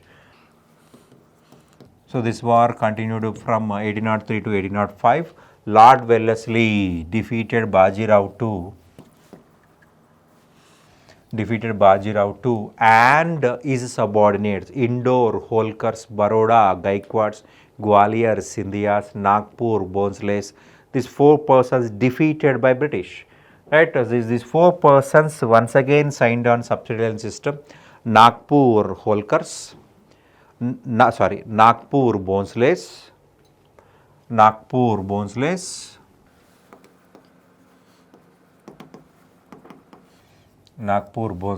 Baroda, Gaikwads, and Gwalior, Sindhia, and Indore, Holkars. These 4 persons signed on subsidiary system and they became subordinates to East India Company and Bajirao II. Actually, there was a subordinates of Bajirao II. And as per this treaty, Marathas lost rights over Orissa. Right, these 4 became these 4 dynasties accepted subsidiary alliance system. Right, in 1817, Lord Hastings suppressing Pindaris. Pindaris created a law and order problem during Lord Hastings. Pindaris, burglars, Pindaris, they are the thieves, they are looting people. So they created law and order problem. In Maratha army, highest people belong to Pindaris only. In Maratha army, highest soldiers belong to Pindaris only. To destroy Pindaris, Lord Hastings war with Marathas. So we can call Third Anglo-Maratha War. We can call Third Anglo-Maratha War as Pindari War. To destroy Pindaris, he started a war with Marathas. Finally, in Lord Hastings defeated Bajirao II. Bajirao II sent to Bithur as a pensioner. Bajirao II sent to Bithur as a pensioner, and Bajirao II got 8 lakhs pension per annum. And from Bajirao II, he captured Bombay. And nearby regions. Right, like that, these 4 subordinates, Indore, Holkar, Baroda, Gaikwad, Gwalior, Sindhia, and Nagpur, Bhonsles became subordinates to East India Company. In Satara, they appointed Maharaja Pratap as a king. Maharaja Pratap signed on subsidiary alliance system. Maharaja Pratap was a relative of Chhatrapati Shivaji. After Marathas, another kingdom captured by the British is Sind. Sind was ruled by Amirs of Talpur. In 1843, Charles Napier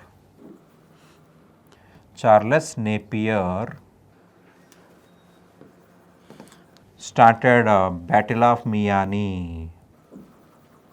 In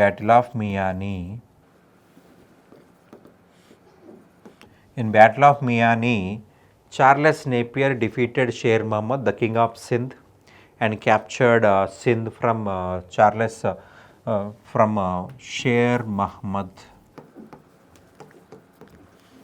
Charles Napier defeated Sher Muhammad in Battle of Miani and captured Sindh. Right, here Governor General is Ellenborough. Ellenborough was the Governor General. He ordered Charles Napier to capture Sindh. So final kingdom to capture by the British under war is Punjab. Right, Punjab. When you talk about Punjab, definitely we talk about Sikh religion. Guru Nanak was the founder of Sikh religion. Guru Angad developed Gurumukhi script, and fifth Guru Arjun Dev. During Guru Arjun Dev, Golden Temple was completed and Adi Granth was completed. Guru Arjun Dev, fifth Guru, hanged by the Jahangir. Guru Tej Bahadur, ninth king, hanged by the Aurangzeb. And the tenth Guru is Guru Gobind Singh. He created Khalsa system and continuously fought with Aurangzeb, and after death of Aurangzeb in Punjab, Missiles was developed. Missil means Sikh kingdoms. Sikh kingdoms. Missil means Sikh kingdoms, right? Punjab Sikh kingdoms. In that, Sukar Chekia was the one of the important. Sukar Chekia was the one of the important kingdom. Right here, Gujranwala was the capital city. During Mahan Singh was the one of the important king. Mahan Singh's son is Maharaja Ranjit Singh. Maharaja Ranjit Singh. Maharaja Ranjit Singh was the most powerful king. He became king in 1792, ruled up to 1839. Right, in 1799, Maharaja Ranjit Singh captured Lahore and shifted capital from Gujranwala to Lahore. Right, Maharaja Ranjit Singh not only ruled Punjab but also Kashmir, some parts of Afghanistan, some parts of Baluchistan also. Maharaja Ranjit Singh maintained good relation with the British. Russia captured up to border of Afghanistan, so British became scared. At the same time, in Punjab and Kashmir controlled by the Ranjit Singh, so they want to maintain good relations with the Ranjit Singh. So they concluded Treaty of Amritsar, that is 1809, Treaty of Amritsar. Charles Metcalfe signed on Treaty of Amritsar. As per the treaty, Sutlej River recognized as a national boundary, that Ranjit Singh will not cross Sutlej River. Ranjit Singh should not attack on South Sutlej River, right, area, and British will not attack on North Sutlej River area. That is benefited to the Ranjit Singh only. Then he captured Kangra, then he captured Atok's nearby regions only. In 1838, Ranjit Singh was gifted by Kohinoor. In 1838, Ranjit Singh got Kohinoor from Shah Shuja, king of Afghanistan.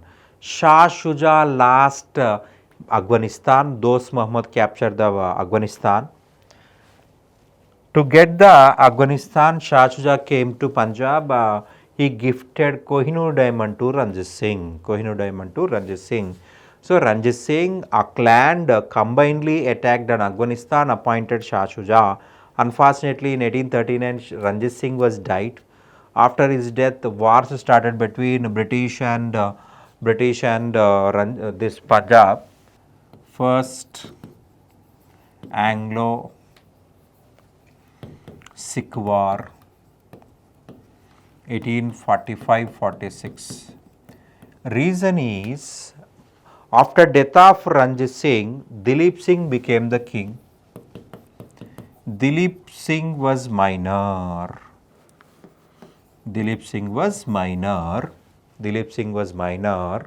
So many revolts started.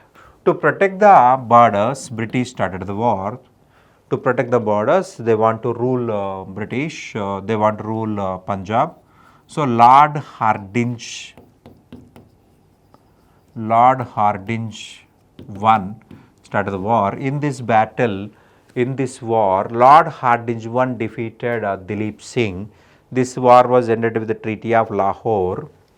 As per Treaty of Lahore, Dilip Singh transferred Kashmir to the British.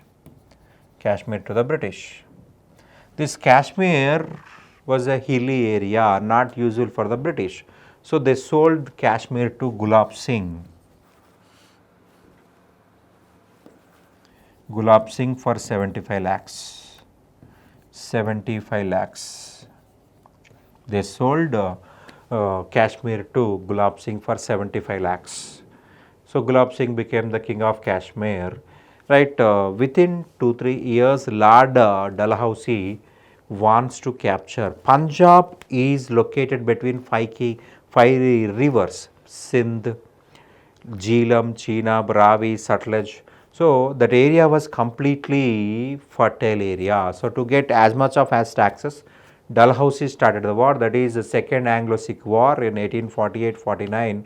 In this battle, completely Dalhousie defeated Lord Dalhousie completely defeated Dilip Singh and captured Punjab in 1849. In 1849, through war, Lord Dalhousie captured Punjab. Dilip Singh and Rani Zindan, mother of Dilip Singh, these two persons sent to Calcutta as pensioners. Through war, last kingdom to capture by the British is Punjab only. And Doctrine of Lapse, 1848.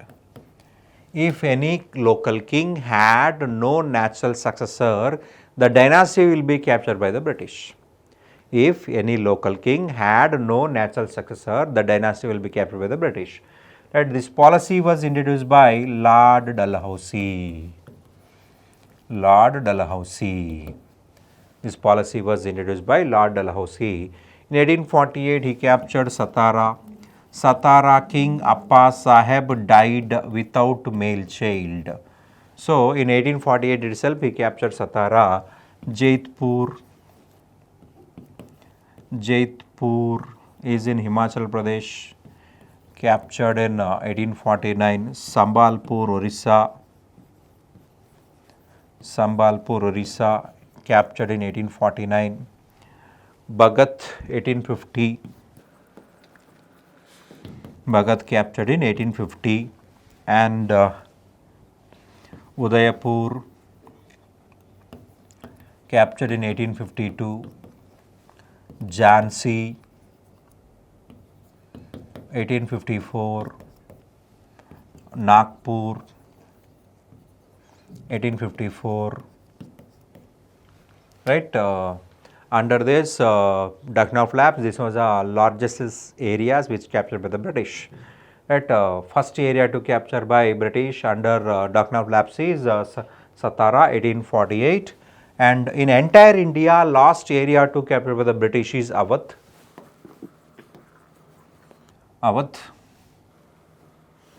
Awadh was the last kingdom to capture by the British in 1856.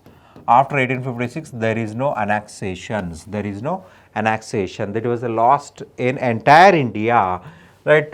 In 1722, Sadat Khan went to Awadh and started Awadh kingdom. Right. In 1722, Muhammad Shah Rangila gave Burhan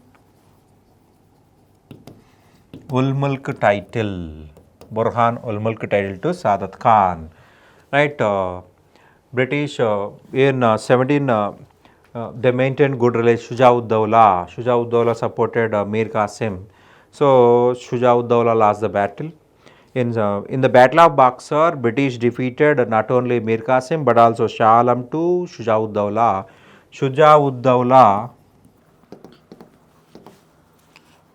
signed on a military cooperation with the British. Then Sadat Khan too signed on subsidiary alliance system. Right. In 1856, King of Awadh is Wajid Ali Shah. Wajid Ali Shah was the last ruler in Awadh. He was a 60 years old person. Right. Dalhousie wants to capture Awadh because Awadh contains Ganga river, Yamuna river, and they will get huge taxes. So he used a policy called maladministration, misgovernance, and captured Awadh. Wajid Ali Shah sent to Calcutta as a pensioner. So Wajid Ali Shah went to Calcutta. I lost Awadh. He think like that. Because of heartbreak, he died. Wajid Ali Shah died due to heartbreak. So Wajid Ali Shah widow Begum Hazrat Mahal joined in the 1857 revolt. In 1856, Dalhousie, Lord Dalhousie captured Awadh under the maladministration, misgovernance policy. This is British establishment of British Kingdom in India. Right, we completed this topic and we'll go for another topic, that is establishment of British administration in India. That how the British ruled India. In last topic we discussed how they captured Indian territories. We discussed about how they captured Bengal, Punjab, Maratha, Mysore, like that. And how they ruled India. Administration, British administration. Right, to run the administration, British introduced several changes in revenue, civil services, judiciary. These three was the main, and they also introduced reforms in education, police, and they also introduced society related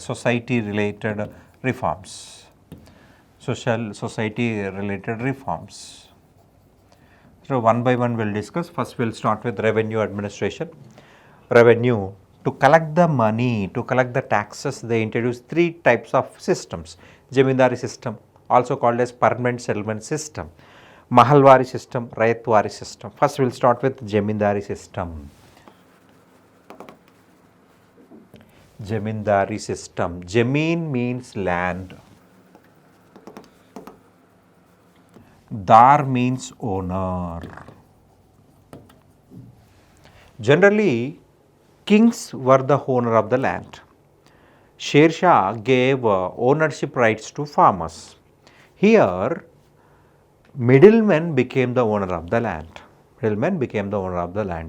In 1764, after Battle of Buxar, British got Diwani powers as per Treaty of Allahabad, 1765. To collect the taxes in Bengal, Bihar, Orissa, they maintained old employees of Mir Jafar.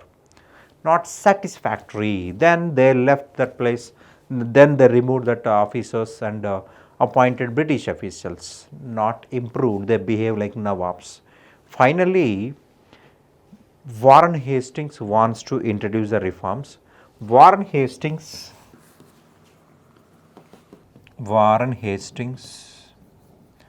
introduced 1 year tender system.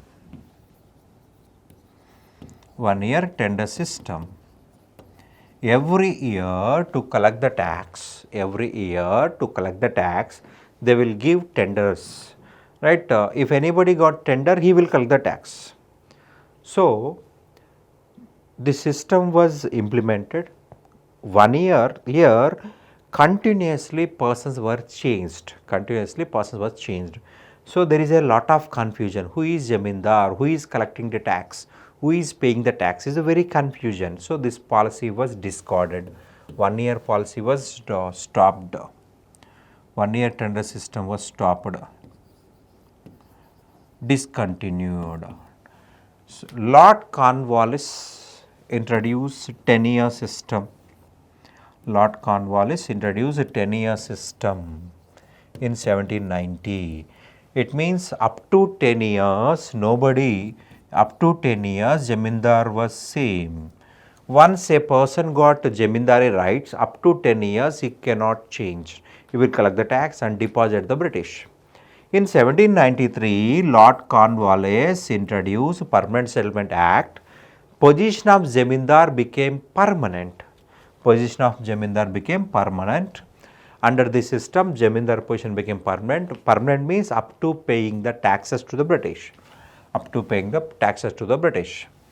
in 1793, Lord Cornwallis introduced Permanent Settlement Act and made Jamindari system as a legal system. This system was prepared by Sir John Shore. Sir John Shore was the author of Jamindari system. right, up to paying the rent, up to collecting and deposited the British, Jamindar will not changed.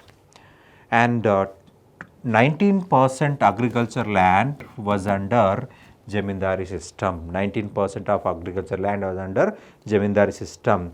This system implemented in Bengal, Bihar, Orissa, North Karnataka, North Sarkars, right, in all areas British implemented. Here negative is British did not fix the tax. British did not fix the tax. Jamindar wish. Jamindar can collect any amount. Total amount should be divided into 11 parts. Total amount should be divided into 11 parts. For example, Jamindar collected 1 lakh rupee. That 1 lakh rupee divided into 11 parts. 10 parts should be deposited to the British. 10 parts should be deposited to the British. 11th part, remaining 11th part, with the help of that 11th part, Jamindar should protect agriculture, to dug the canals, to dug the wells, he need to use it. Jamindar need to use it. But practically, Jamindar never protected the agriculture. Jamindar never stayed in estate or is jemi. He always stayed in the cities. So, to get the land, farmers or peasants should go to cities. They requested Jamindar. When they want to get the land, they never wear shoes or chappals inside the home of Jamindar. They have to keep their shoes outside the home of the Jamindar. They should not wear white clothes in front of a Jamindar. They have to behave like this. They have to behave like this. The Banchandora, I will need, I am your slave, please provide me with the land of, why should I give you? Then he says that I will regularly pay. Everybody will pay. What is in that? Then what you want? Then if anybody paid bribe only, they will get the land. If any farmer refused to pay the rent, that person will not get the land. If any farmer refused to pay the bribe, will not get the land. After cultivation, you need to pay the rent. Before cultivation, you need to pay the bribe. Right? After cultivation also, they will pay a huge amount, more than 50-60% collected from this. In this system, negative is Jamindar. Jamindar never stayed in the estate and appointed a deputy Jamindar. Deputy Jamindar had no salary. Deputy Jamindar had no salary. So, this deputy salary also collected from the peasants. In this system, Jamindar was a negative. To remove the negatives, British introduced Raitwari system. Rayat means farmer, peasant. Rayat means farmer or peasant. In this system, Rayat was the owner of the land, farmer was the owner of the land. In 1792, British got North Tamil Nadu region, Baramahal, Dindigal from Tipu Sultan. In Baramahal, Captain Alexander Reed introduced Raitwari system but failed. His assistant is Thomas Munro. Then in 1802, Thomas Munro went to Rayalaseema as head collector. Thomas Munro introduced Raitwari system in Rayalaseema and succeeded. So, this Raitwari system implemented in all over India. This Raitwari system implemented in all over India, Madras state, Bombay state, Assam, Coorg. These are all important areas. right? Totally 51% of agriculture land was under Raitwari system. 51% of agriculture land was under Raitwari system.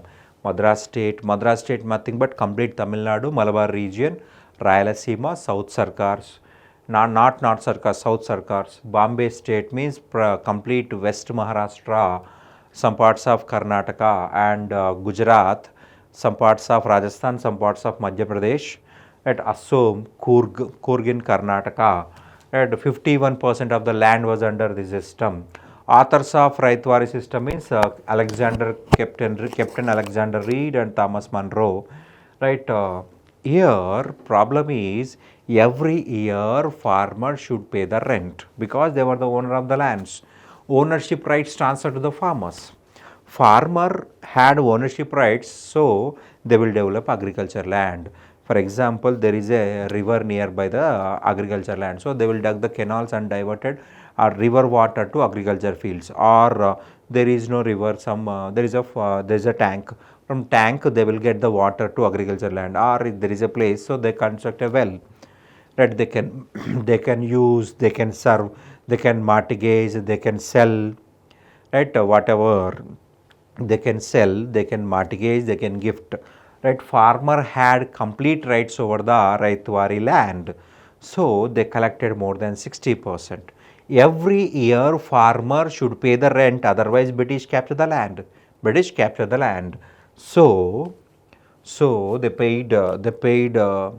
have to pay. Every year they have to pay. Even during famine also farmer should pay the rent. If they fail to pay the rent, British capture the land. During famine also they have to pay the tax. If failed to pay, British capture the land. Farmer was the owner of the land up to paying the rent. If they fail to pay the rent, they will capture the land. In this system, negative is money lender. In this system, negative is money lender. Money lender, to pay the rent, they approached money lender. In Deccan, highest money lenders belong to Marwadis and Gujaratis. That they were here. Farmers are 100% uneducated only. Uneducated only. If a farmer took 100 rupees loan, they will write one more zero because farmers are illiterate, they don't know. So when they repay, they will collect 1,000 rupees from the farmer. Right? Farmers unable to clear the 1,000 rupees, they will take. If a farmer took 50 rupees loan, they will add one more zero, and in promissory notes, and when they are paying, they will collect money, 500 rupees money. Right? Paying 50 is a huge amount to the farmers. It will take 2-3 years to clear 50 rupees, but they added zero because that illiterates, because of illiteracy, right? 500 rupees should pay by this farmer. At money lenders was the negative. Money lenders was the negative in Raitwari system. Money lenders misused their rights, misused. At 100% farmers are illiterate. They don't know how to read and write. Because of his illiteracy, they betrayed the farmers. For example, a farmer took the 10 rupees loan, right? They will use thumbprint, they will give thumbprint, right? They collected 10 rupees loan, but when they are paying, they add 10, they will collect 100 rupees from the farmers. So moneylenders harassed farmers in Deccan, and that was the negative in this system. Next system is Mahalwari system. Mahalwari system. Mahal means estate. Mahal means estate, and farmer was the owner of the land in Mahalwari system. Right. In 1833, Lord William Bentinck in 1833, Lord William Bentinck introduced the Mahalwari Act and implemented in Punjab, North West Frontier Province, Central Province,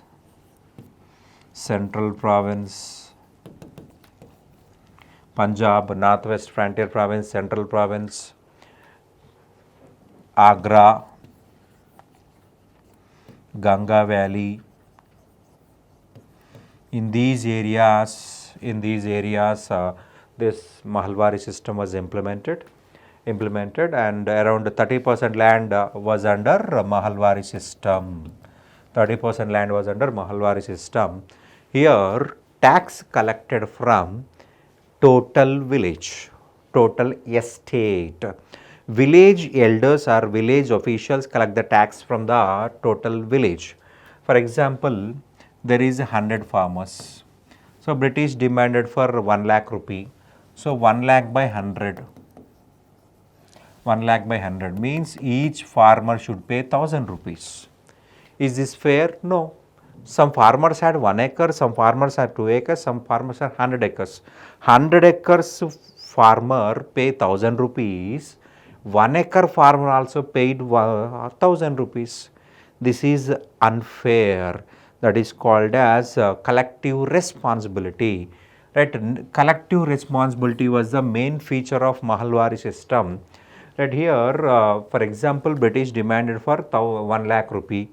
Total estate contains 100 farmers. So, everybody should pay 1000 rupees. Some farmers had 1 acre, some farmers have 2 acres, 1 acre, some farmers have 100 acres, some farmers have 1000 acres. 1000 acres farmer pay 1000 rupees, 1 acre farmer pay 1000 rupees. That is imbalanced that is the negative in this system. For example, one farmer died. So, 99 farmers should pay 100 farmers amount. They have to take responsibility. 100th farmer, one farmer died, his money also should pay by 99 farmers. That is a negative. Raitwari system. Because of these systems, Indian farmer born in debts, live in debts, died in debts only. Born in debts, live in debts, and died in debts only. These three demolished Indian agriculture. Right? Indian farmer unable to come out from the loans. Born in loans, live in loans, die in loans. Unable to repay the loans because of these policies. After that, we will talk about judicial system. In India, up to British, there is no rule of law. Divine methods was followed in judiciary. A trial by ordeal method followed by British. Trial by ordeal method followed by British. Right? Here, British introduced rule of law, especially during War and Hastings. During War and Hastings, British introduced Regulating Act. As per Regulating Act 1773, Supreme Court created in Calcutta, first in 1774. Right, Regulating Act introduced in 1773. As per the Act, Supreme Court created in Calcutta in 1774. Right, first Chief Justice of Supreme Court is Sir Elijah Impey. He was the first Chief Justice. Right, Maharaja Nanda Kumar, he was a Brahmin. Right, he supported British in Battle of Plassey, Battle of Buxar. Right, here negative is Maharaja Nanda Kumar along with some British officials gave complaint against Warren Hastings. Nanda Kumar gave complaint against Warren Hastings. Right, here Warren Hastings' childhood friend is Sir Elijah Impey. So, if old case was reopened, right, Nanda Kumar misused the money of some fellow friends and he made forgery. Under this case, British hanged Maharaja Nanda Kumar. Right, his crime is complaining against Governor General Lord Warren Hastings. Under this case, actually, culprit is Warren Hastings. Warren Hastings misused the money of Awadh Begums, but here Nanda Kumar became scapegoat. He became victim. Right, under forgery crime, Nandakumar previously forge is one of his friends signature and claim around 20 to 30 lakhs. So under this case, Maharaja Nandakumar hanged by the British. First judicial murder is Maharaja Nandakumar hang of Maharaja Nandakumar considered as first judicial murder. That Warren Hastings introduced courts in district level. Sadar Diwani Adalat, Sadar Diwani Adalat, Mufasil Diwani Adalat. Sadar means highest, Mufasil means local. Sadar means highest, Mufasil means local. Sadar Diwani Adalat, highest civil court, and Mufasil Diwani Adalat, lowest civil court. These courts started at district level, and Nizamat or Fauzdari Adalat, Nizamat or Fauzdari Adalat, Nizamat or Fauzdari Adalat, right? Nizamat means criminal, lowest criminal court, and Sadar Nizamat or Fauzdari Adalat, right? Highest criminal court, right? These courts established by Warren Hastings in district level only. We'll see the some statements regarding 1857 revolt. Right, first we have V.D. Savarkar, Vinayak Damodar Savarkar. He was author of Indian Independence War, 1857. Right, in this book he says that first national war of independence, first Indian war of independence, first Indian war of independence, 1857. That this is the first organized independence revolt or war said by V.D. Savarkar, and we have another historian, R.C. Majumdar, right? He says that this was neither first nor national war of independence, right? Neither first. Why he said neither first means in Visakhapatnam, soldiers revolted. This is the first mutiny. This was the first mutiny. That's why he says that neither first. In Visakhapatnam, against British, actually in second Anglo-Mysore war, British need army. They refused to go to Mysore and revolted in Visakhapatnam. That's why he called as neither first nor national. This is only confined to some particular area, not for entire India, not for the nation liberation. That's why he called a nor national war of independence. And Lawrence and Seeley, this was the British officials, right? They live in India during 1857 revolt, and they say that mere Sipai mutiny completely is a Sipai mutiny only, said by Lawrence and Seeley. And we have T.R. Holmes, a conflict between civilization and barbarism. Right? He considered Europeans as civilized, Indians are barbarians. It's a conflict between civilization, barbarism. And another important historian and British official, James Outram, a Mohammedan conspiracy making capital of Hindu grievances.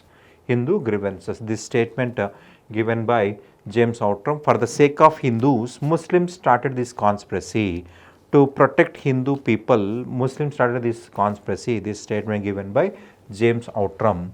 After Warren Hastings, Lord Cornwallis introduced reforms in judiciary. Lord Cornwallis introduced mobile courts or circuit courts. Mobile courts are circuit courts, and he created courts as court of records.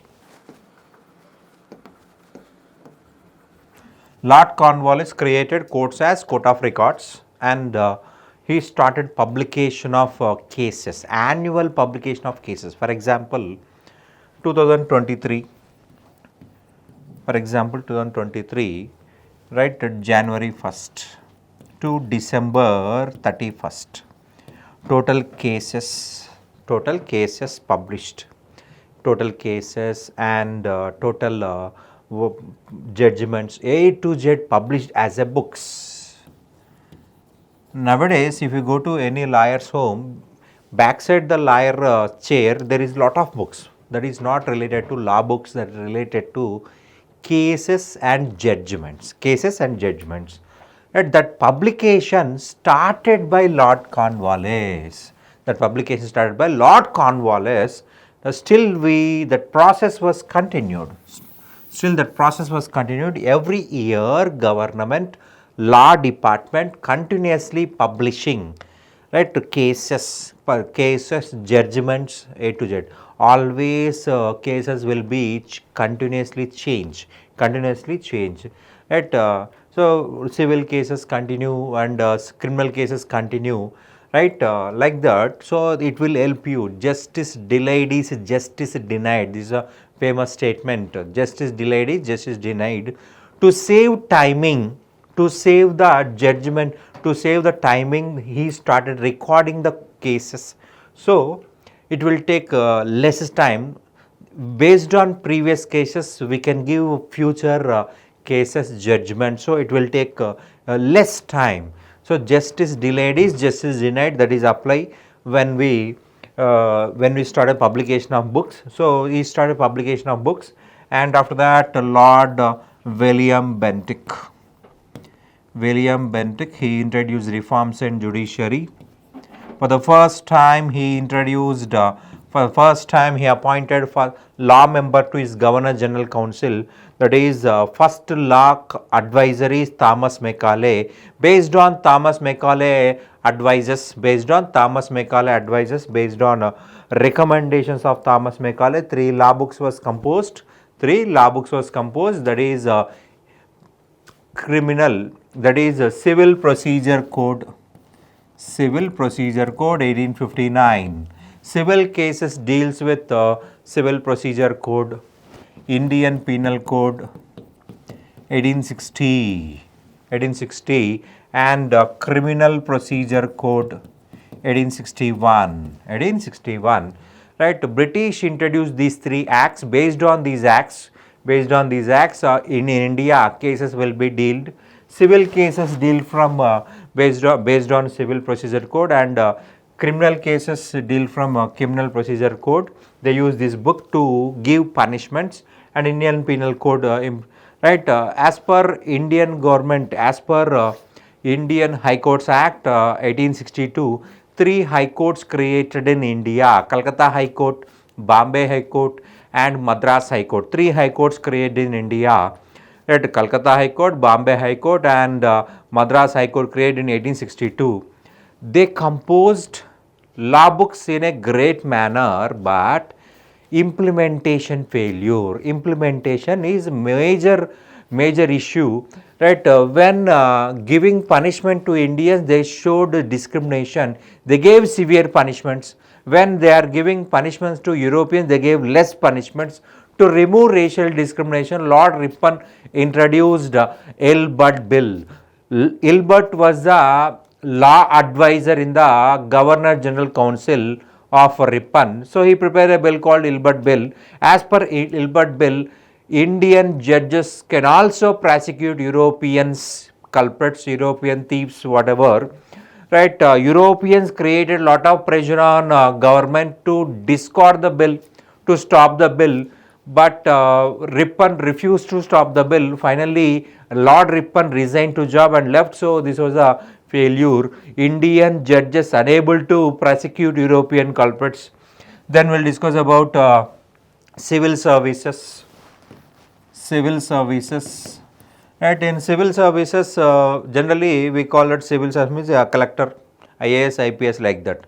Collector, a person who collect is collector, right? Actually, collector post created by Warren Hastings, but that is not related to civil services at that period. To collect anything, he was called as collector. Nowadays, some water bill collector, electricity bill collector, they all are collectors only. A person who collect anything, that was called as collector, right? Bill collector, whatever. So Warren Hastings, to collect the tax, he appointed a post called collector, right? Real founder of civil service is Lord Cornwallis. Lord Cornwallis. He was considered as father of Indian civil services. Father of Indian civil services. Lord Cornwallis started covenanted civil services. Covenanted civil services.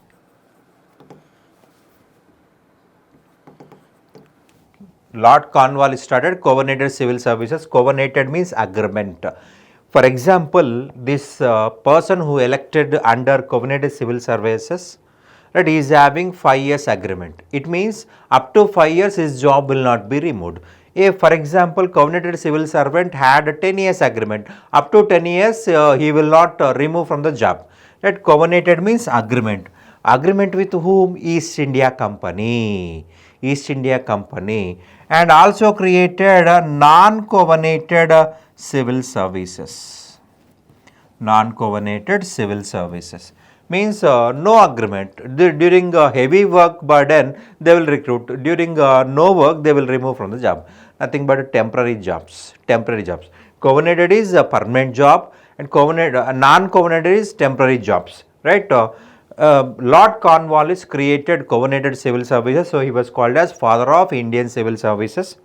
And above 500 rupees salary, above 500 rupees salary, above 500 pounds salary, post should be reserved to Europeans only, right? Below 500 pounds salary only given to locals, right? Up to 1853 Charter Act, up to 1853 Charter Act, British did not allow Indians to enter into civil services, and they did not organize exams, right? To recruit civil servants, they followed nominated method. Their brothers, their relatives, their village mates, their schoolmates, college mates, whatever, right? Criteria they followed.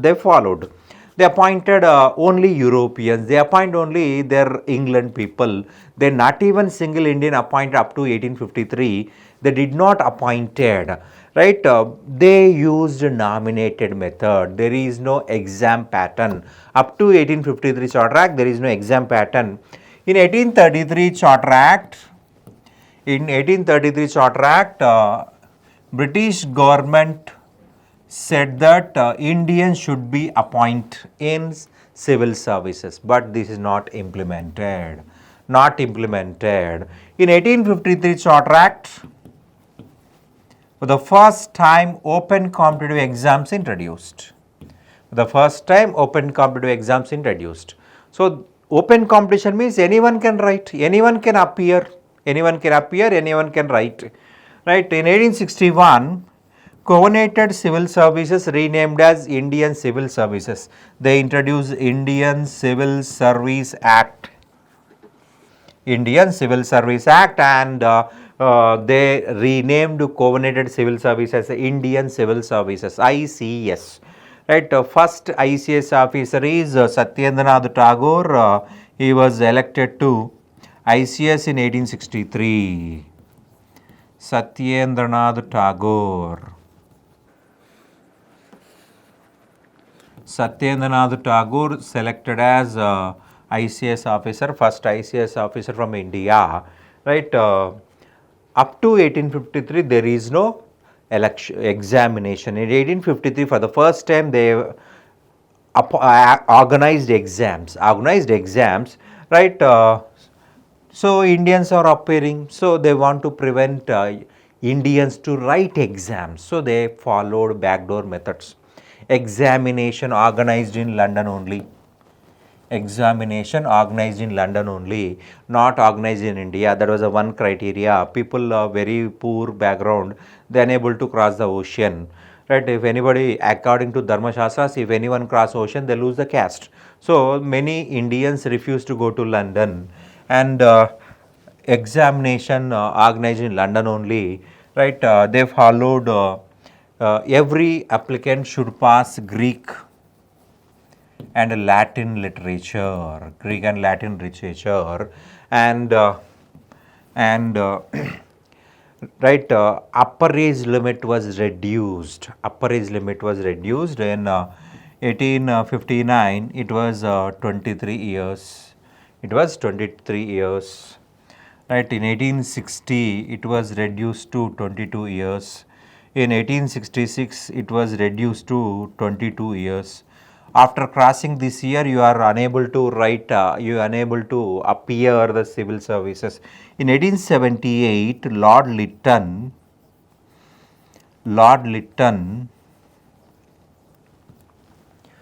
reduced the civil service upper age limit to 19 years. And these are the backdoor methods followed by your British not to enter Indians into civil services. Exam organization in London only. Second one, Greek and Latin literature should be passed. Upper age limit was reduced step by step. In 1859, upper age limit reduced to 23 years. In 1860, upper age limit reduced to 22 years. 22 years.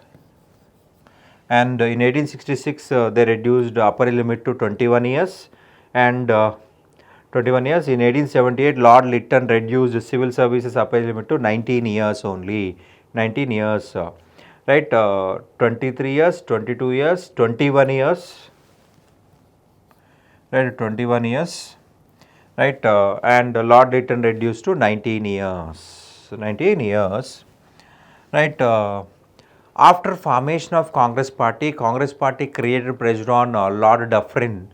So Lord Doctrine appointed Atchison Commission, right? Atchison Commission recommended to increase upper age limit, right? Upper age limit should be increased to 23 years, and examination here, Cohen ICS divide into three parts: imperial service,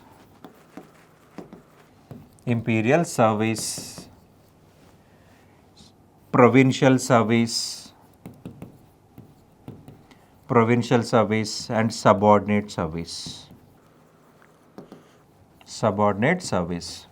Imperial service exam should be organized in London only as per Atchison Commission report, and provincial service and subordinate service can organize in India and London at a time. Right, for the first time he advised to Atchison to organize exams in India. Provincial service and subordinate service organized in London and India at a time, same time. Right, only imperial service should be organized in London only. Right, upper age limit should be increased to 23 years. As per 1893 Charter Act, upper age limit was increased to 22 years. And after non-cooperation movement, Lord Reading appointed Lee Commission. Lord Reading appointed Lee Commission in 1922-23. So this report given in 1924. Right, this Lee Commission advised to give 50% reservation to Indians. 50% reservation should be given to Indians. With the help of Indians, we have to rule India, said by Lord Lee Commission. Right, 50% reservation should be given to Indians, and to conduct examination, Public Service Commission should be established in India. Right, in 1926, Public Service Commission created in New Delhi. As per Indian Government Act 1935, Public Service Commission renamed as Federal Public Service Commission. After independence in 1950, January 26th, Federal Public Service Commission renamed as Union Public Service Commission, UPSC. As per Constitution, UPSC was started on 26th January 1950. Then we'll discuss about education reforms. Education, right? In India, British did not introduce any measures, any changes at the starting up to 1813 Charter Act. Lord Vaughan Hastings started Calcutta Madrasa and Jonathan Duncan started Varanasi Sanskrit College, Varanasi Sanskrit College. Right here these two colleges are meant for to train clerks who is working in judiciary.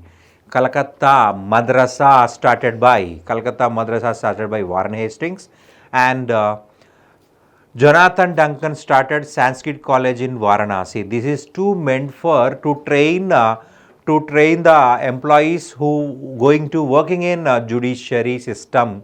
Right?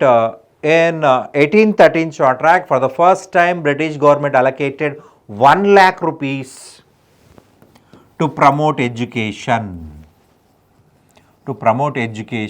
In India.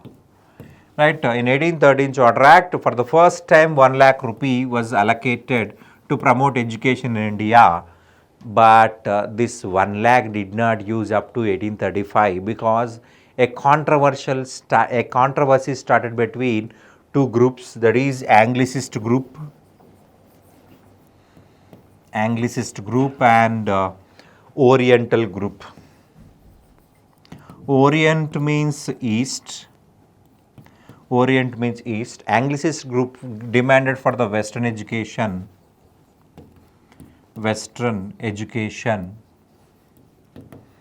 and Oriental group demanded for Indian education. Right, this controversy started in 1813 and continued up to 1835. In 1835, William Bentinck appointed Thomas Macaulay Committee. As per Macaulay Committee report, also called as Macaulay Minutes. As per Macaulay Committee report or Macaulay Minutes, William Bentinck introduced English as official language and Western education introduced in India. Western education introduced in India. Right, a Western education became medium of instruction in school level to university level. Right, Western education was given to everyone. English declared as official language. Before English, Persian was official language. Even William Bentinck introduced English as a medium of instruction in the courts, in the judiciary also. In judiciary, previously Persian was used. Here he stopped Persian and introduced English in each and every branch, each and every government offices. Should be followed English as medium, and vernacular also should be given. Local language should be given importance. Right, downward filtration theory was started. As per downward filtration theory, they will develop higher education. People who got higher education go to villages and they will promote lower education. In 1854, Lord Dalhousie appointed Charles Wood's Committee.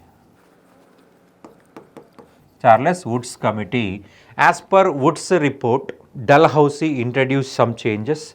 Wood's dispatch. Wood's report was called as Wood's dispatch. As per Wood's dispatch, he rejected downward filtration theory and supported mass education. Mass means common people. Everybody should get education. Right, from lower level, they want to promote education. From if you want to learn any education, you should start with basics. Before don't know about ABCDs, how can you frame the sentence? How can you write words? That is impossible. So first you have to develop from basic education, right from ABCDs, letters, alphabets, right? So he wants to promote mass education from basic level, and he advised mother tongue or local language should be used in lower level, and English should be used in higher level. Higher education should be in English. Lower education should be in mother tongue only, local language only. Then students can easily learn, easily understood, easily learn, right? He advised to give importance to scientific education, technical education, job oriented education, non religious education, secular education, and women education. Women education should be given importance as per Wood's dispatch. If a man studied means that only man was studied. If a woman studied means total family studied. Total family, because the woman give teaching, she will teach to their childrens. Right, mother is the best teacher, and mother is the best teacher as per his recommendations. So women education should be given, women should be educated, and he advised to give grants. He advised to give grants to private people to promote education, because government alone cannot promote education all over India, right? Government had limited access, right? Government recruit limited people only. So this Woods advised to give grants to promote education. To promote education, grants should be given to private people, then private people start the education institutions like that. Simply nowadays we are having aided education. Government gives salaries to employees, but they will collect less fees, very less fees, cheaper prices, right? Aided education, like that he promoted, and he advised to start universities. For the first time, universities created in India in 1857 as per Charles Wood's recommendation, that is Calcutta University, Bombay University, and Madras University. These three universities created in 1857. 1857, right?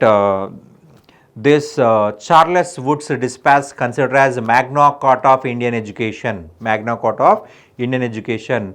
Hunter Committee advised to surrender education to local bodies. Education to local bodies. Hunter Committee appointed by Lord Ripon.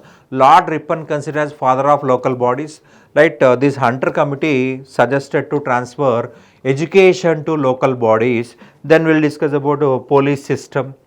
Lord Cornwallis introduced reforms in police system. Up to 1791, Jamindars had police powers. Jamindars had police powers. Lord Cornwallis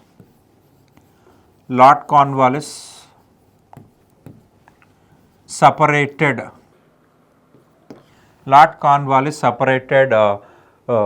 Police powers from Jamindars. Jamindar is just a collector of the tax.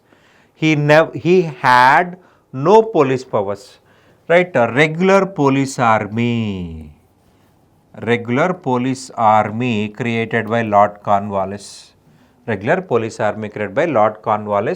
Right?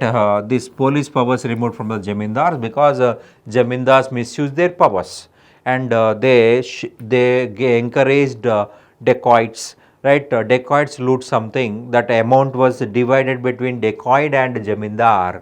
Right? This police army once established by Cornwallis because of previous actions of Jamindars. Right? British never accept Jamindar as a honest person. He was a prime accused. He was responsible for the land order issue within the society. So Lord Cornwallis studied Indian society, and he removed police powers from Jamindars and created a regular police army. Right? We have circles, right? Around 40 miles divide into a district. Around 40 miles divide into a district. Lord Cornwallis created districts, head of the districts and circles. Right? Circles. Lord Cornwallis at a district level. He appointed a police officer called Superintendent of Police, nothing but Mohatameen, Superintendent of Police. right? Superintendent of police in Persian language called as Mohatameen, and districts divide into circles. Districts divide into circles,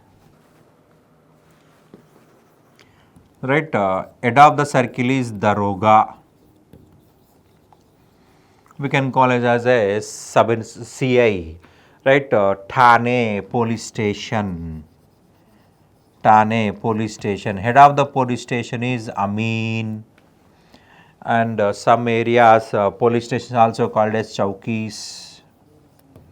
Chowki police station. Chowki police station.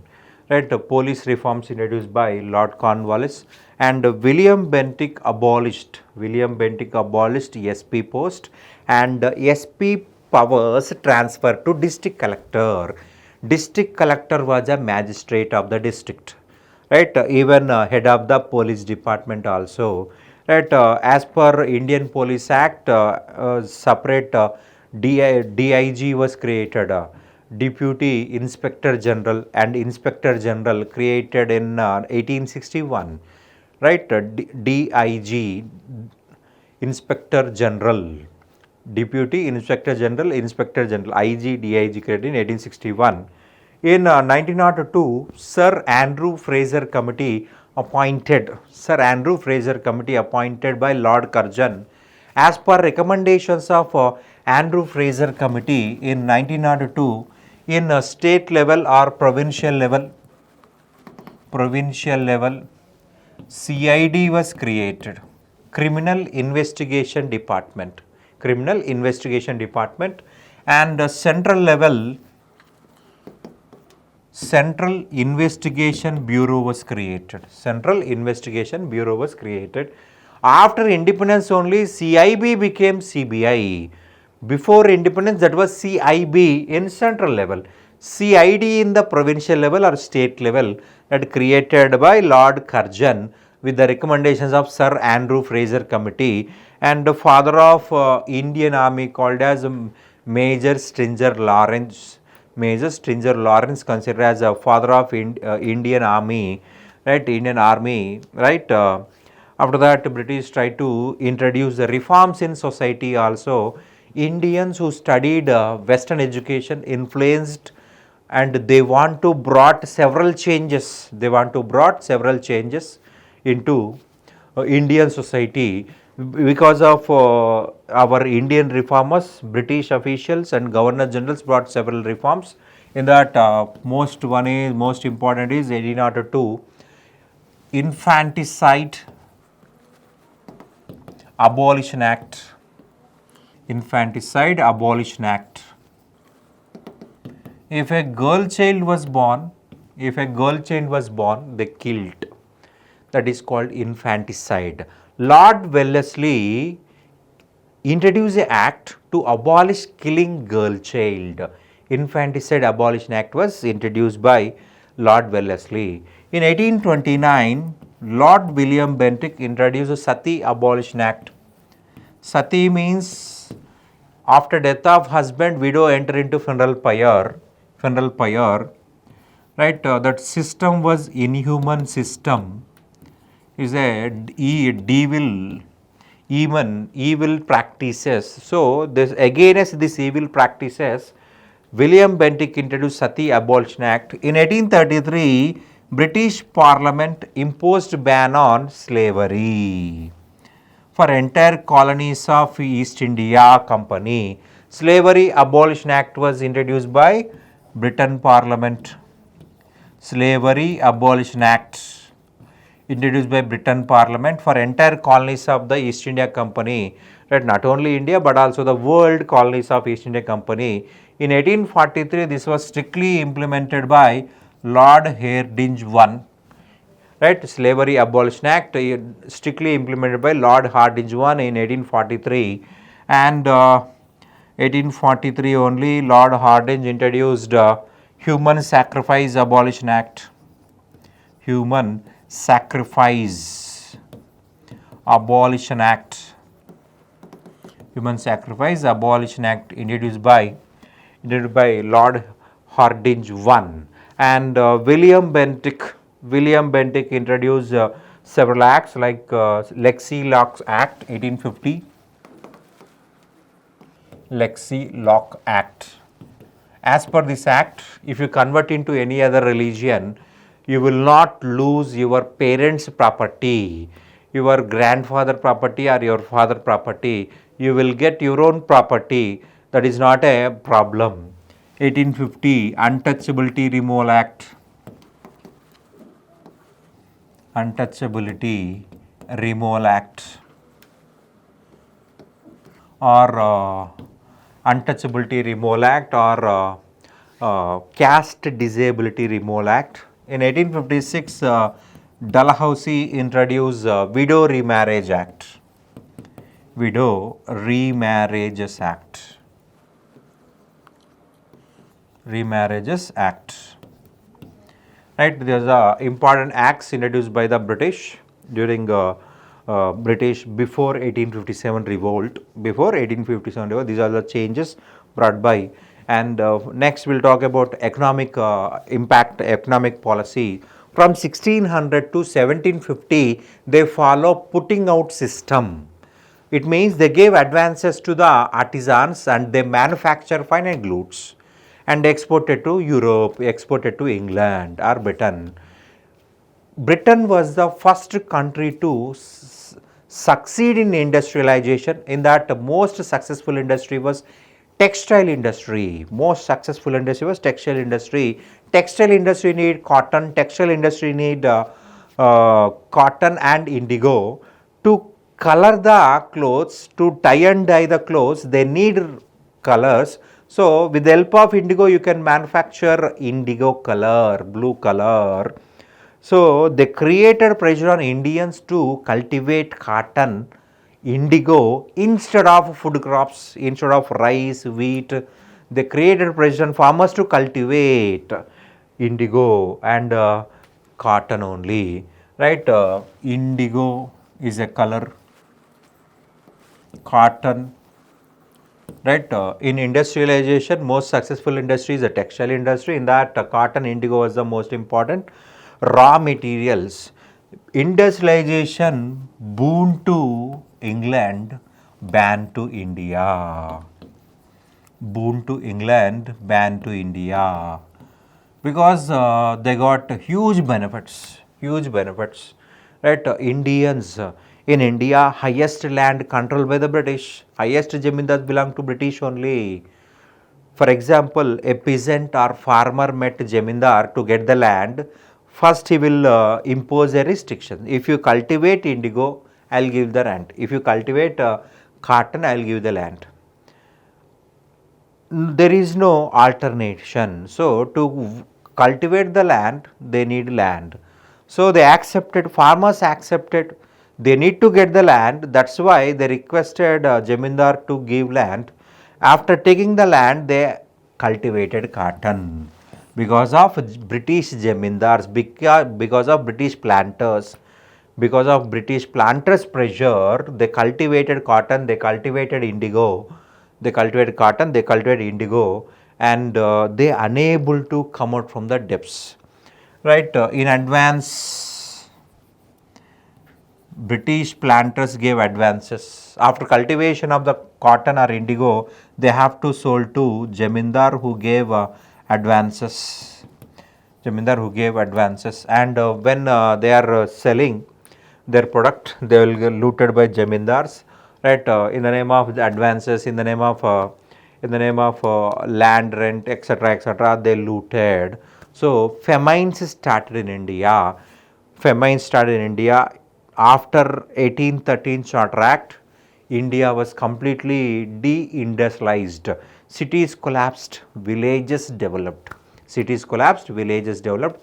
People went to villages and completely depend on works, different works and agriculture. Industries collapsed. Actually, before 1750, India was the exporter to the world. Nowadays, China considered as the industry to the world. Like that, before 1750, India was the industry to the world. That British demolished Indian traditional industries, right? Britishers destroyed Indian textile industry. That after agriculture, highest income generated by textile industry only in India, because textile is a very simple way to manufacture. That's why everybody depend on textile industry only, right? For example, they started processing the cotton from the they started processing the cotton and prepare the thread. So if they stop and go to any work and come back also, they will start where they left. Where they left, they can start, right? In that is the process. So they can, you can continue where you stop. So it will take, it will save the time, it will save the time. So you will get lot of income, right? In other areas, when you stop again, you need to start from the, beginning, right? That is the negative in other sectors. That is the plus point in the textile industry. Because of British textile policy, Indians starved, Indians died. From 1854 to 1901, around 24 famines occurred. 24 famines occurred. Between these 1854 to 1901, around 2.56 crores people died because of starvation. They unable to get food for one day, one meal a day, unable to get one meal a day.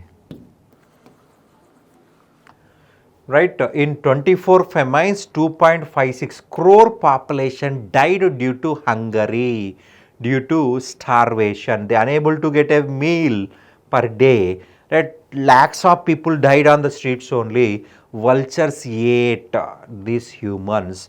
Vultures ate these humans because of severe famines. 24 famines occurred. One, right, they unable to go to the one meal a day. Right, Dadabhai Nauroji was the author of Poverty, Un-British Rule in India. Poverty, Un-British Rule in India. And in this book, he discussed about the drain theory, how British looted Indian money, right? How they looted.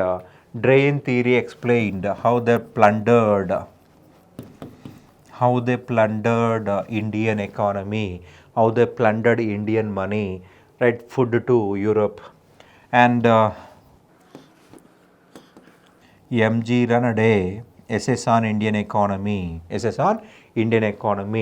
In this book, he says that 1/3 national income going to London.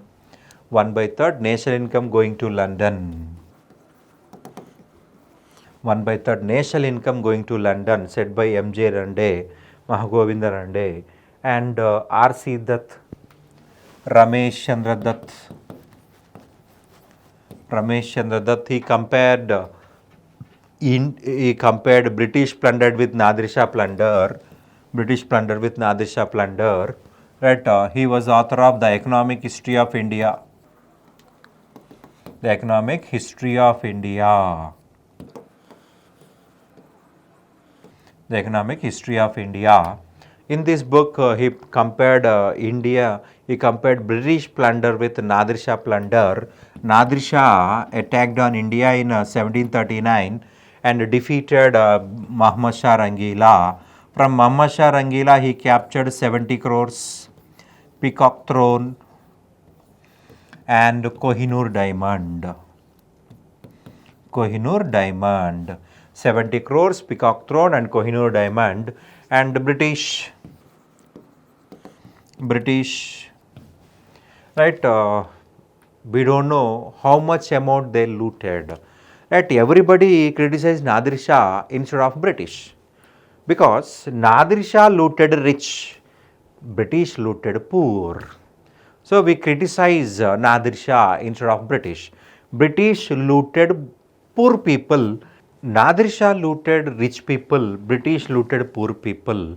Nadir Shah plunder is visible, British plunder is invisible.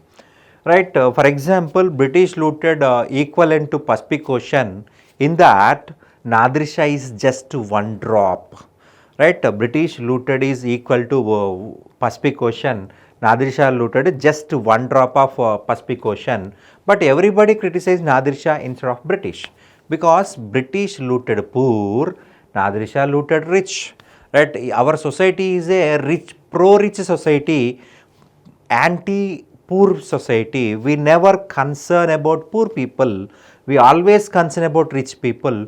That is a negative, right? Nadir Shah was a very simple person. He looted just 70 crores, Peacock Throne and Kohinoor Diamond. That British loot is invisible because they collected in the name of taxes. Previously, rulers also collect the taxes, but the difference is previous rulers collect the taxes and used in here only, but British treated India as an alien country, and they shifted Indian money to Europe, and we have Balagangadhar Tilak. In 1853, Lord Dalhousie introduced railways.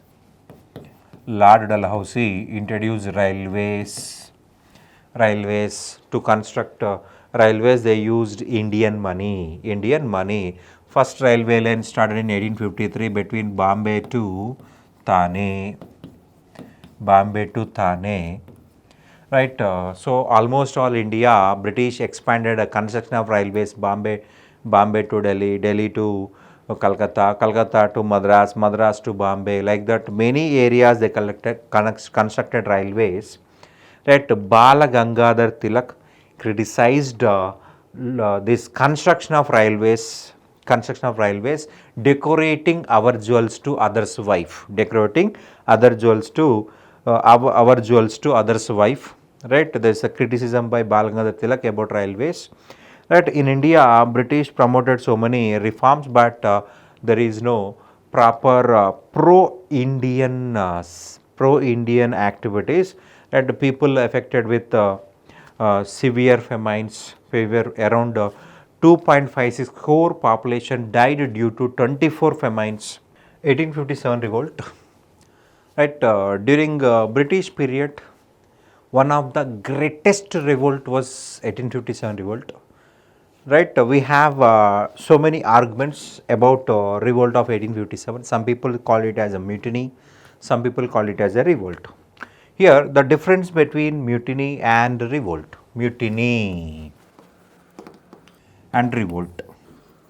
Some Europeans called 1857 as mutiny, some people called it as revolt.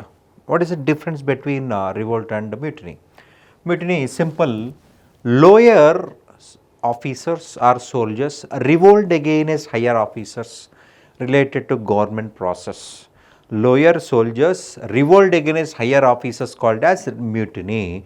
But revolt, every section was followed, every section involved in this revolt. Peasants, farmers, artisans, soldiers, painters, musicians, dancers, landlords, etc., etc., etc. If everybody involved, that is a revolt, and only soldiers revolt against higher office called as mutiny. So here we should call revolt. We should not call mutiny. This revolt started not in a single day. Is a lot of history. First, we will start with political reasons behind 1857 revolt. Political reasons behind 1857 revolt. Lord Dalhousie considered as the primary responsible for the 1857 revolt. He introduced the doctrine of lapse. As per doctrine of lapse, if any local king had no natural successor, the dynasty will be captured by the British. Here, Jhansi, Gangadhar Rao died. Gangadhar Rao had no male child, so Dalhousie captured Jhansi. Lakshmi Bai adopted a child called Damodar Rao, but Dalhousie did not recognize Damodar Rao as a real successor and captured Jhansi. So when revolt was started, Lakshmi Bai joined in the revolt. If Dalhousie did not conquer Jhansi from Lakshmi Bai, she may not join in the revolt. And Baji Rao too died without male child. Baji Rao too, he was a pensioner of East India Company, last Peshwa. He was the last Peshwa and pensioner of East India Company. Per annum he will get 8 lakhs pension. He adopted Donde Panth. He adopted Donde Panth, popularly known as Nana Sahib. He adopted Donde Panth, popularly known as Nana Sahib too. Nana Sahib too. Right, this Baji Rao too adapted son is Donde Panth. He was popularly known as Nana Sahib too.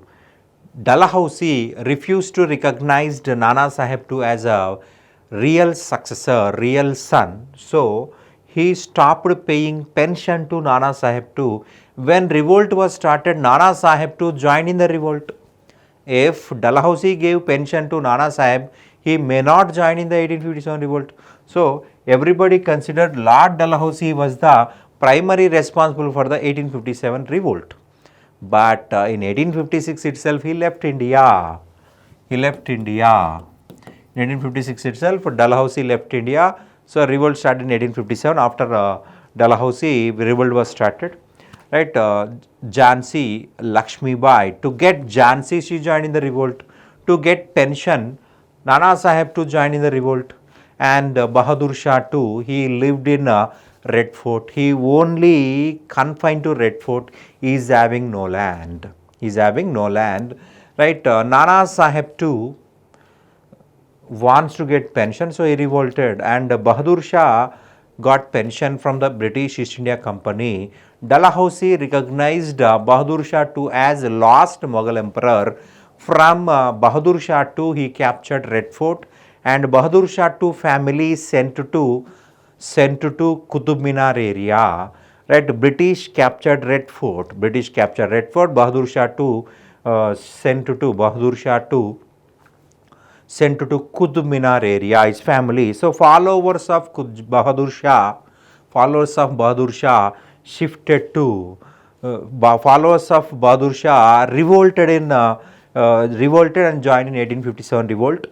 And King of Tanjavur, King of Arcot did not recognize as a rulers. That in future they cannot use they should not use Raja title. That warning given by Dalhousie. These are the reasons, political reasons. So soldiers joined in the revolt, kings joined in the revolt. And we have economic causes. Economic causes. Up to 1813, only one company performed trade with India, that is British East India Company. So no issues. East India Company just confined to cities, not went to villages, not went to forest area. When the gates opened in 1813 Charter Act, many companies came to India, started procuring as much of as raw material, right, raw material.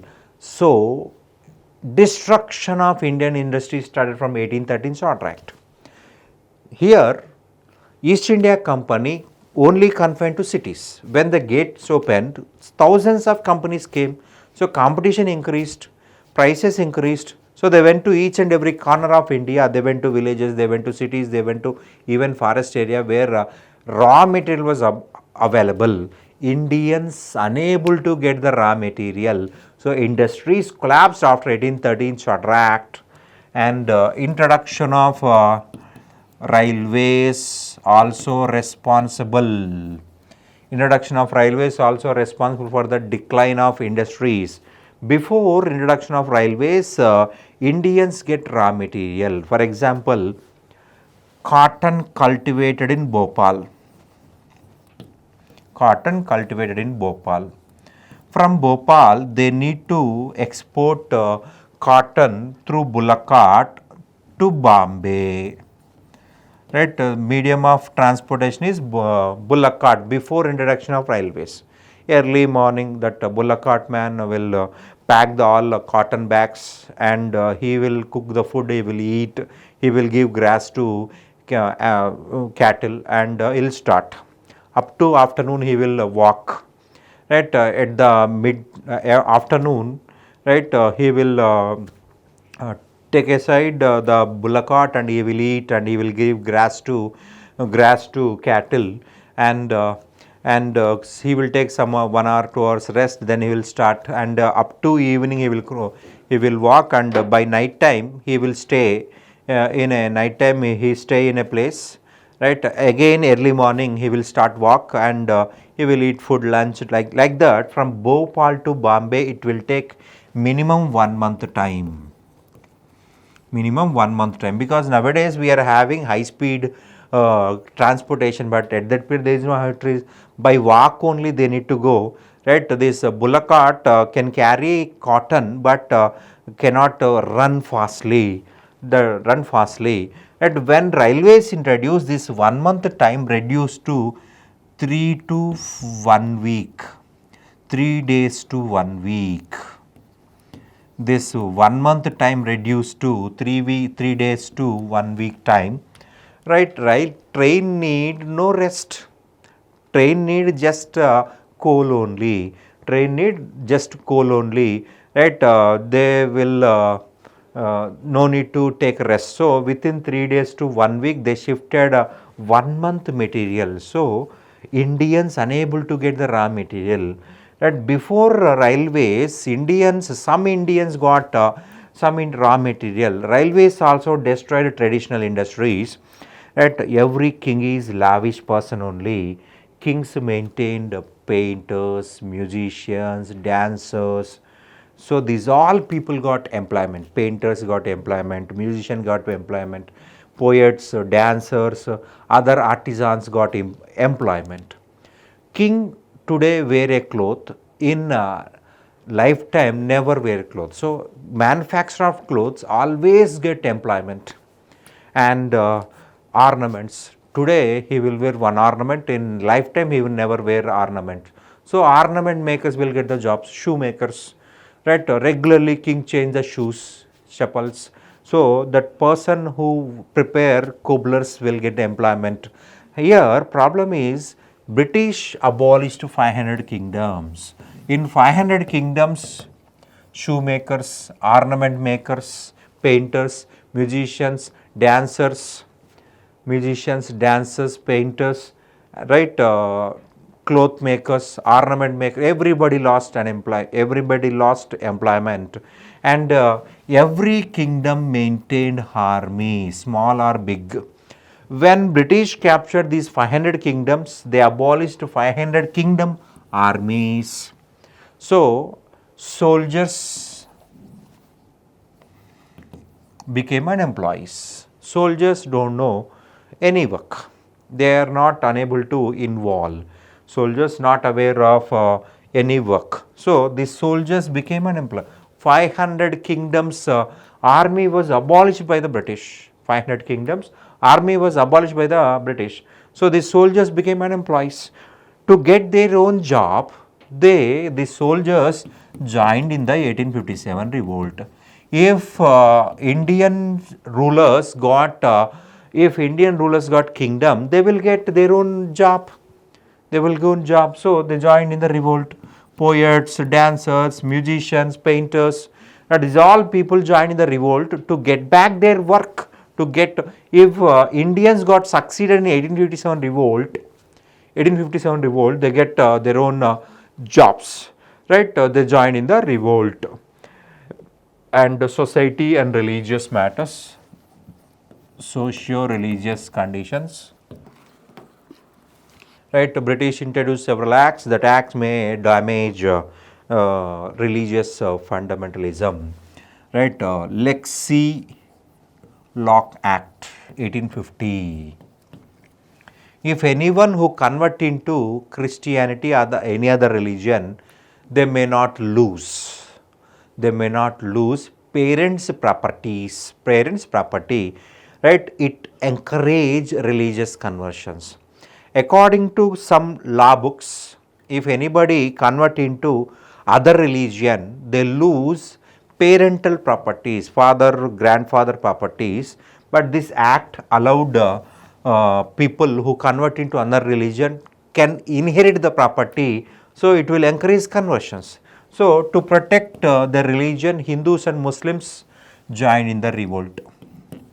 Hindus, Muslims joined in the revolt. Right, up to 1813 Charter Act, there is no Christian missionary program promoted by the British. Up to 1813 Charter Act, British became scared to promote Christianity, but in 1813 Charter Act officially promoted Christianity. Right, 1813 Charter Act allowed Christian missionaries officially, they can promote. These Christian missionaries went to nearby the temples, they try to promote Christianity nearby the temples, or they went to mosque, nearby the mosque they try to promote, right, they try to promote Christianity. So Muslims and Hindus revolted against Hindus, right, Muslims voluntarily joined in the revolt to protect their own religion.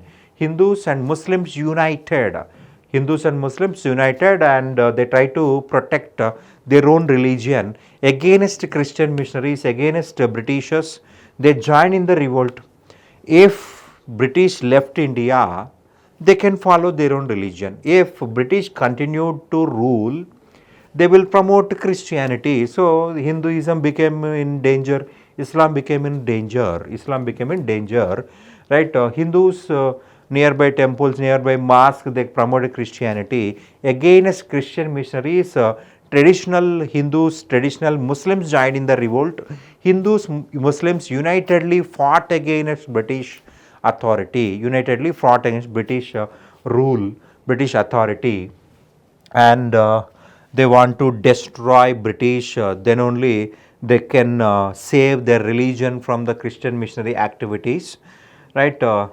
And finally, military causes,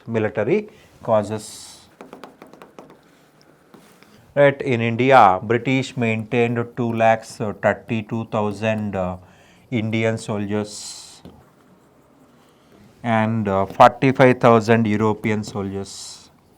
45,000 European soldiers, right? One European had 6 Indian soldiers. One European had 6 Indian soldiers. 1:6 ratio. One European soldier had 6 Indian soldiers. Indians called as Sepoy. Indians called as Sepoy, but Europeans called as soldier. That both are doing same work. Both are doing same work. Why different terminology? Indians thought that to criticize, to scold only, they use word called Sipai. They are not accepted, but they are higher officials, so they are unable to do anything. In army, British showed discrimination in salary, respect, promotions and ranks. Why these soldiers join in the revolt, join in the army? Why these Indian soldiers join in the army, or Sipais join in the army? Why they are facing discrimination? Still they are accepting. Still they are working, means simple. If they work in the Indian kings, they will pay salary for 6 months or 1 year. If they work in British army, every month first they will get salary, right? It means they can feed their children without any pain, right? They will survive happily, without, every month Britisher will pay the salary, but Indian rulers pay salary for every 6 months or every 1 year, because after collection of the tax only you will get the money. Every 6 months farmers or peasants pay the tax. With the help of that money he will pay salary to soldiers, right? But Britishers every month, at the starting of the month only, first only they will pay the salary. So Indians bear the discrimination to feed their children, to give food to their children, right? Highest rank reserved to highest rank reserved to Indians is Subedar. For example, Hyder Ali, a strongest military commander and king of Mysore, joined as a soldier in British army. He will get highest rank is Subedar. This is the highest rank reserved to Indians. Hyder Ali defeated the British. Even that person joined in the army, he will get highest rank is Subedar. He gave highest rank is Subedar. Right, Sitaram Pandey, one of the important soldier in Uttar Pradesh, he wrote a book, Sipai to Subedar book. Sipai to Subedar book. Right, Sitaram Pandey. Sitaram Pandey, Sipai to Subedar book, written by Sitaram Pandey wrote Sipai to Subedar book, right? And in army, British showed discrimination, right? In army, some sections eat only vegetarian. Here, they need to work hard and long period, so they mixed bone powder in wheat flour. They added bone powder in wheat flour. That was against religious sentiments. Some people eat vegetarian food, some people eat non-vegetarian food. Right? People who ate only vegetarian food, in that food they mixed bone powder, right? So they can work for long period. And Lord Canning introduced General Service Enlistment Act. Lord Canning introduced General Service Enlistment Act. Lord Canning introduced General Service Enlistment Act 1856. As per this act, if anybody joined as a soldier, they have to work anywhere in the world. According to Dharma Shastras, if anyone who cross the ocean, they lose the caste. So they rejected this act. We work within India. We work from Kashmir to Kanyakumari, Bengal to border of Iran, will not cross ocean. But Lord Canning demanded to go to anywhere in the world.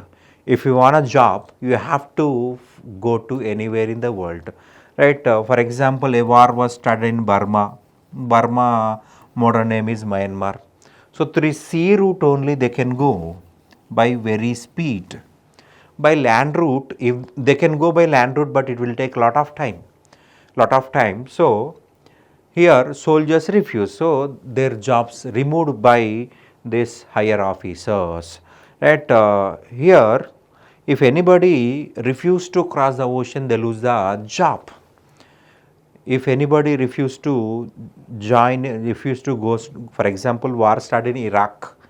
If you go to Iraq, you need to cross ocean. If you there is a war in South Africa, so you have to go through ocean only, right? Then only you can reach South Africa. For example, a war in Australia, by sea route only you have to go.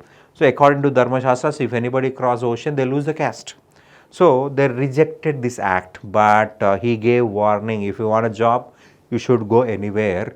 This is also one of the reason for the Sipais revolt. One of the reason for Sipais revolt. Sipais who work in the army, and immediate cause is introduction of Enfield rifle. This Enfield rifle was a new rifle that was a cartridge. In that gun you have to use a cartridge. That cartridge cover is made up of fat of cow and pig, right? So Hindus and Muslims refuse to use. Hindus sacred animal is cow and Muslims hated animal is pig. So these two persons refuse to use Enfield rifle. In Barakpur regiment, Mangal Pandey, a Brahmin soldier, refused to use Enfield rifle. Higher officer Baug created pressure on Mangal Pandey, so that Mangal Pandey used that weapon and killed his own higher officer. So British hanged Mangal Pandey.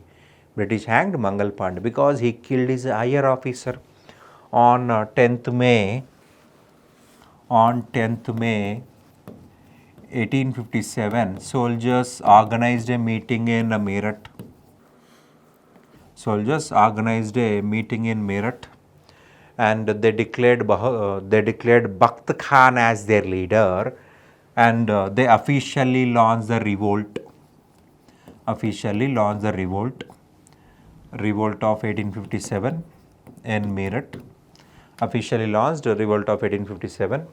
They elected General Bakht Khan as leader in Meerut.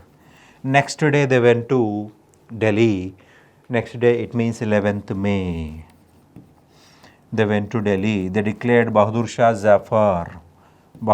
Zafar as Emperor of India, Shahanshah e Hindustan, Emperor of India, and Bahadur Shah II as Bahadur Shah Zafar, the pen name of Bahadur Shah II.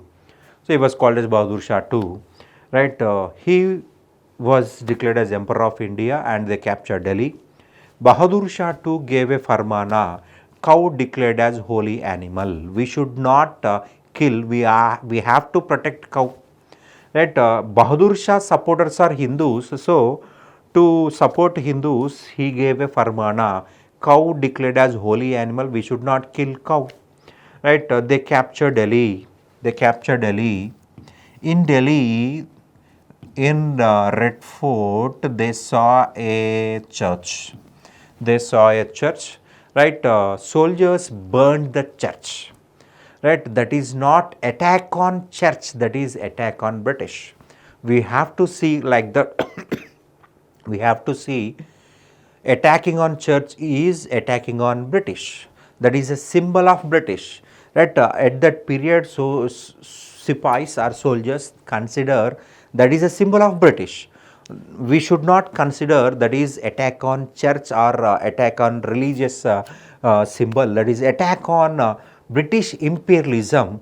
Unfortunately, in the church, Hudson family was burnt alive. Right? Then soldiers went to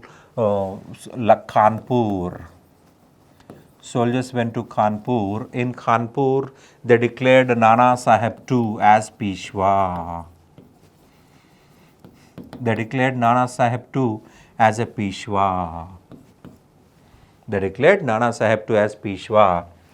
Right? He was supported by his childhood friend Azim Ullah Shah.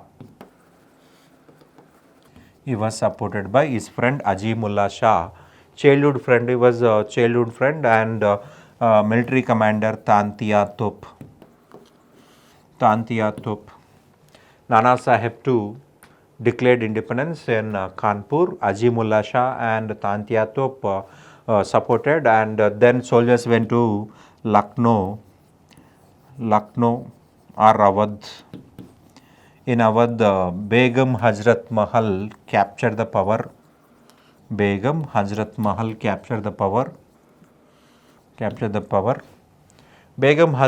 widow of Wajid Ali Shah.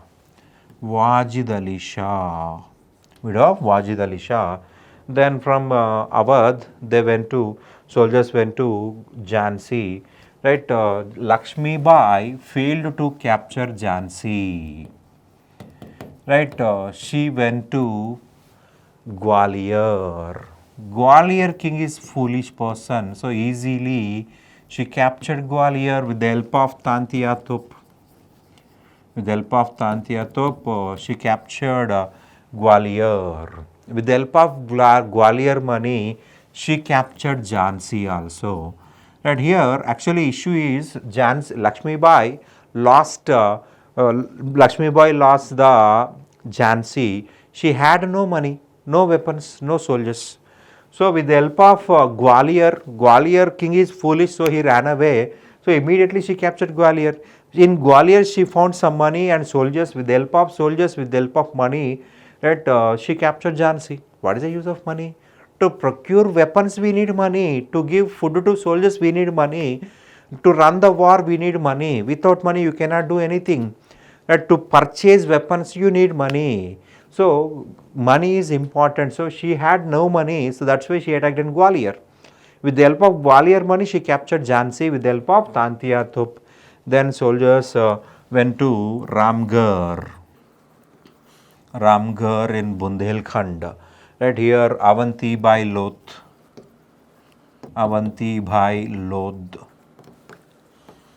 She revolted, she captured Ramgarh. And finally, Jagdishpur. And Jagdishpur is a Jamindari. This Jamindari captured by Kunwar Singh, the Lion of Bihar. The Lion of Bihar. Kunwar Singh considered as Lion of Bihar. Right, like that Indians who recovered these territories. Right, in India, British maintained 2,32,000. In that, 1 lakh supported the rebels. 1 lakh supported the Indian kings and 1857 revolt. Remaining 1 lakh was in Crimea. It means here there is only few army, just 32,000 army.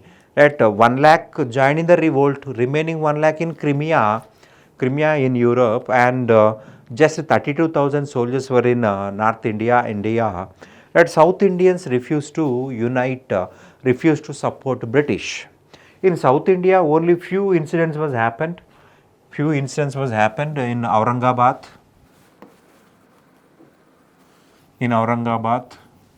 Two persons led the revolt. Mir Fida Ali and Amir Khan.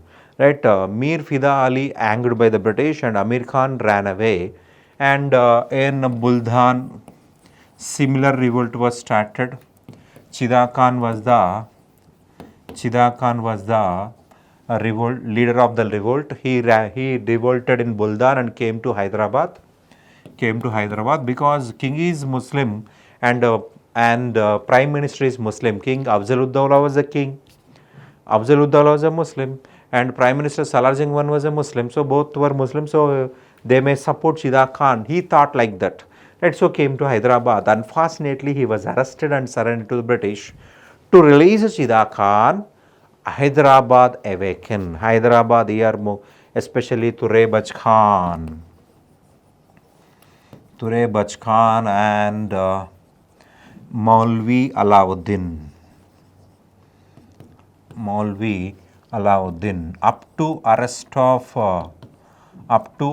of this Chida Khan, Hyderabad was silent only. When Chida Khan was arrested, immediately Ture Bach Khan and Maulvi Alauddin united.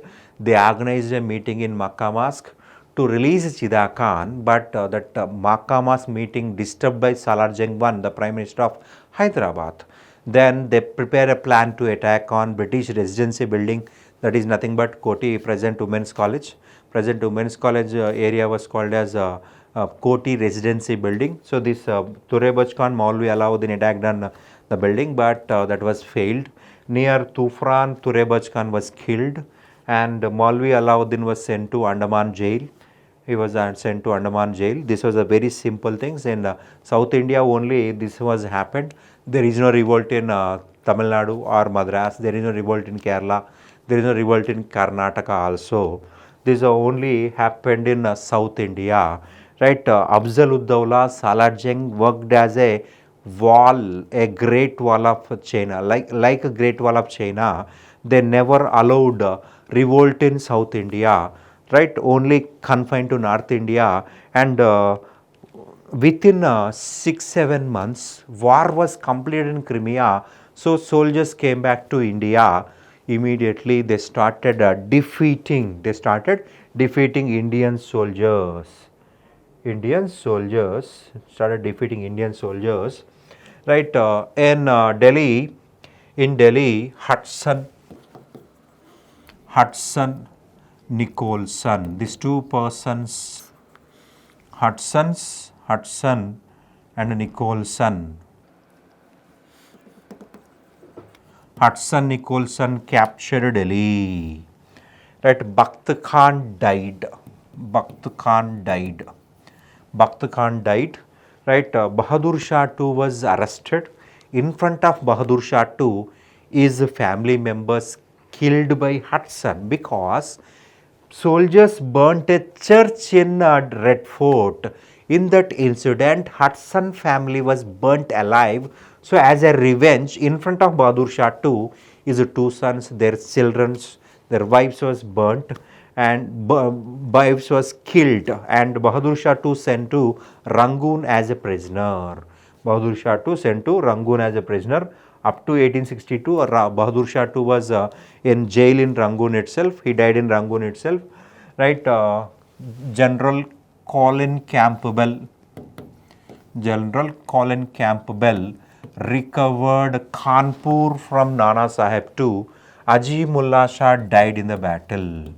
Aji Mullah Shah died in the battle. Actually, Tantia Top went to Gwalior to support Lakshmi Bhai. Tantia Top was not in he was not in Kanpur. If he was in, his history will be changed.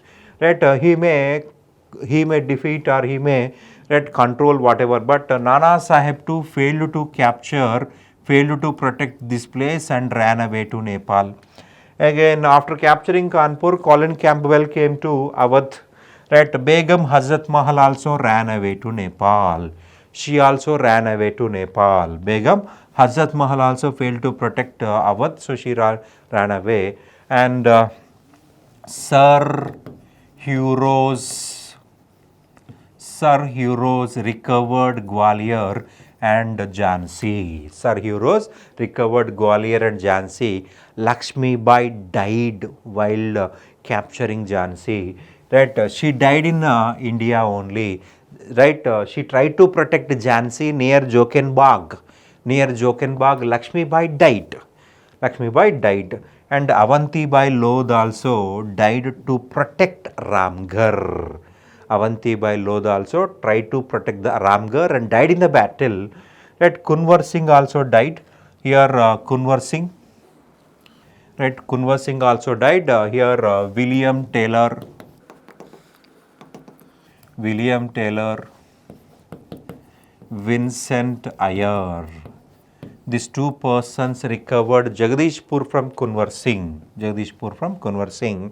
And some other extra information. Sir Hugh Rose defeated Lakshmi Bai, but Lakshmi Bai died in the battle. And Sir Hugh Rose praised Lakshmi Bai as I saw only one male among the rebels, that is Lakshmi Bai. It means like a male she fought. And he compared Lakshmi Bai with Joan of Arc of India. Indian Joan of Arc. Sir Hugh Rose compared Lakshmi Bai with Indian Joan of Arc. Joan of Arc is the greatest queen of France. France. Right, Sir Hugh Rose. Generally, British never praise their opponents. Here, Sir Hugh Rose praised Lakshmi Bai as a great warrior. Right, he never saw fear in her face. And Tantia Top. Up to 1859, he continued the guerrilla warfare. He ran away to Chambal Valley. Continued guerrilla warfare. Raja Man Singh, the Prime Minister of Gwalior, betrayed him. Raja Man Singh, he was a Prime Minister of Gwalior. He betrayed Tantia Top. He was arrested and surrendered to the British. So in 1859, British hanged Tantia Top. The real patriot in 1857 revolt is Tantia Top. Right, up to 1859, he continuously fought with the British.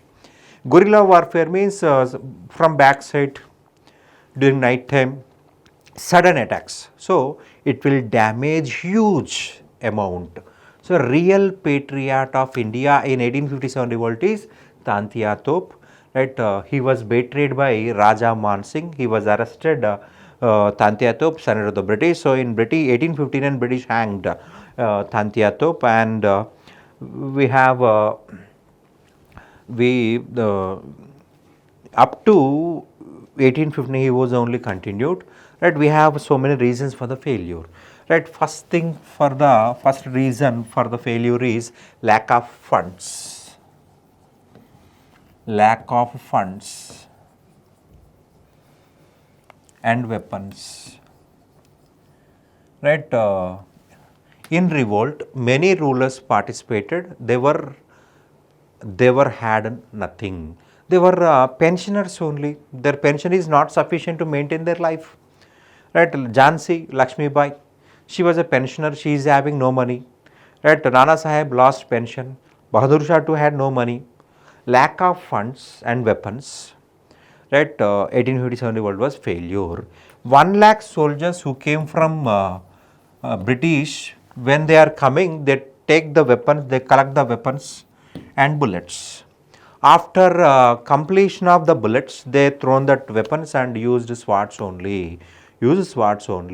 Second thing, only 1% of kings joined in the revolt. Remaining supported the British. Remaining supported the British. Only 1% rulers supported the revolt. Remaining 99% supported the British only. Right, British used Indian kings as breaking waters, and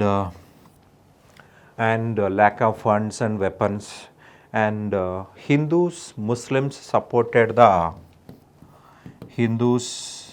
Muslims joined in the revolt and supported Indian kings.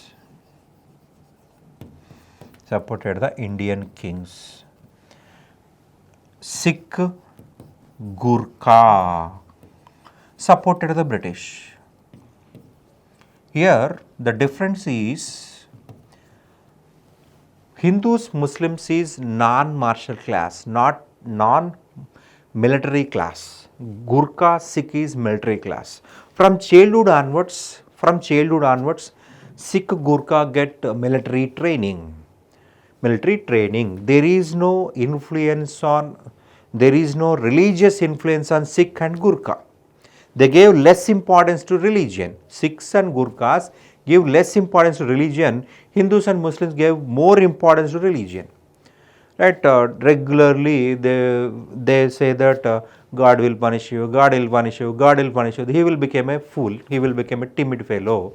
Right, there is no bravery. Right, if you do these things, definitely God will punish you. They train like this from childhood onwards. Right, religious influence were more on Hindus and Muslims. There is no religious influence on Sikh and Gurkhas. From childhood onwards, they trained like a soldiers. For example, a Hindu boy or a Muslim boy climbing a tree. If the parent was saw, he will beat him and get back to him into home. But Sikh and Gurkha, he will assist how to climb the tree, how to climb the wall. They will train, but Hindus and Muslims wants to away from the climbing the tree, away from the climbing the wall. Right, they never allow to live alone. Always they impose religion on Hindus and Muslims. Both are Hindus and Muslims are religious dominant people. Sikh and Gurkhas non-religious people by blood, especially Guru Gobind Singh, the 10th Guru, tried to create Sikh youth as military.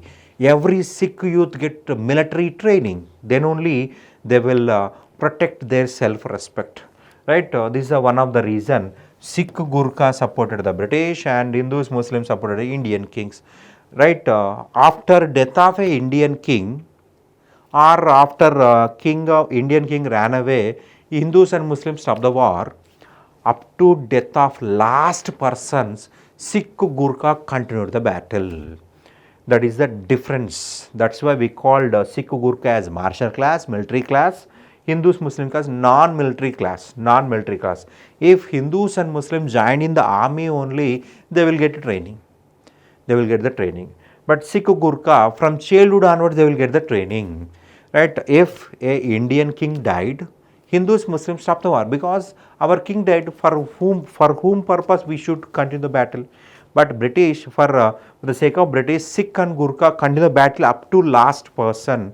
For example, we saw a movie called Kesari. In that movie, around 30 Sikh was stuck in a fort. Around 2000 Afghan soldiers attacked, but 30 persons continuously fought with Afghan soldiers up to death of last person.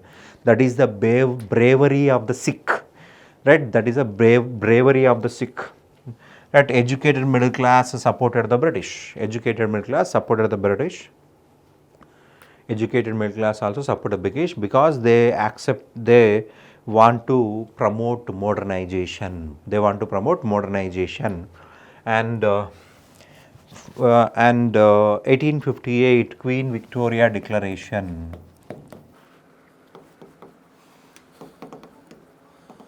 Queen Victoria Declaration. In 1858, to prevent future wars, Queen Victoria made a declaration. In that, first point is abolition of East India Company. Abolition of East India Company. Right, so after abolition of East India Company, Britain Parliament became responsible for the making the laws related to India. So before 1857, East India Company ruled India. After 1858, Britain Parliament started ruling India because of Doctrine of Lapse only. Because of Doctrine of Lapse only, revolt was started. So Queen Victoria imposed ban on Doctrine of Lapse. Doctrine of Lapse, and she created Viceroy post. Governor General post renamed as Viceroy. Last Governor General and first Viceroy is Lord Canning. Lord Canning. Last Governor General, first Viceroy is Lord Canning. And in Britain Parliament, she created a post called Secretary of State to prepare acts related to India. Secretary of State lived in England. In Britain Parliament, he is having Cabinet Secretary rank. He is having Cabinet Secretary rank. Right. First Secretary of State is Lord Stanley. Lord Stanley was the first Secretary of State. Right. First Viceroy, last Governor General is Lord Canning. Lord Canning. And they encouraged religious people. So, right, Queen Victoria mentioned that from then onwards, they are not going to involve in social matters of religious matters of India, will not do acts related to society and religion. Right, they introduced divide and rule policy. They introduced divide and rule policy. They want to divide Hindus and Muslims. Division of Hindus and Muslims started in 1858 because these Hindus and Muslims unitedly fought against British in 1857 revolt. Right, they started division of Hindus and they tried to divide Hindus and Muslims so they can rule India. Otherwise, they have to vacate India. So divide and rule policy started in 1858. 1858. First they supported Hindus, then they supported Muslims. Like that they created differences. They try to create differences between Hindus and Muslims. Right? They created tensions between Hindus and Muslims. Then only they can happily rule India. Nobody will question British ruling, British plunder, because these Hindus, Muslims are quarreling, they are fighting each other, clashing each other. Then they can happily enjoy the India. They can happily loot the Indian resources, Indian money. But these people, Hindus and Muslims, will they always quarrel each other, clash each other. They will busy with religious politics, and then British happily enjoy the money of India, happily loot the resources of India, whatever they can do, right? In army, Indian participation was reduced. In Bengal, Indian army reduced to 1:2. One European soldiers had 2 Indian soldiers. Before 1857, we discussed 1:6. One European had 6 Indian soldiers. After 1857 revolt, one European had 2 Indian soldiers in Bengal. In Madras, in Bombay, reduced to 1:3. Reduced to 1:3. Madras and Bombay. Right, 1:3. One European soldier had 3 Indian soldiers. Actually, before 1857, one European soldier had 6 Indians. But here, after revolt, 1:2 maintained in Bengal. One European had 2 Indian soldiers, and Madras, Bombay, one European had 3 Indian soldiers. Right, it means half of the Indians lost employment in army. In artillery, not even single Indian was appointed. In artillery, not even single Indian was appointed. Right? In future, if war was there, they use artillery, they kill British only. So, as a part of a divide and rule policy that destroyed Hindu-Muslim unity. To destroy Hindu-Muslim unity, they followed divide and rule policy. We will see some statements regarding 1857 revolt. Right, first we have V.D. Savarkar, Vinayak Damodar Savarkar. He was author of Indian Independence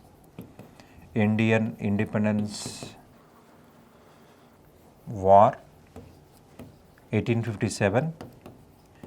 Right, in this book he says that first national war of independence, first Indian war of independence, first Indian war of independence, 1857.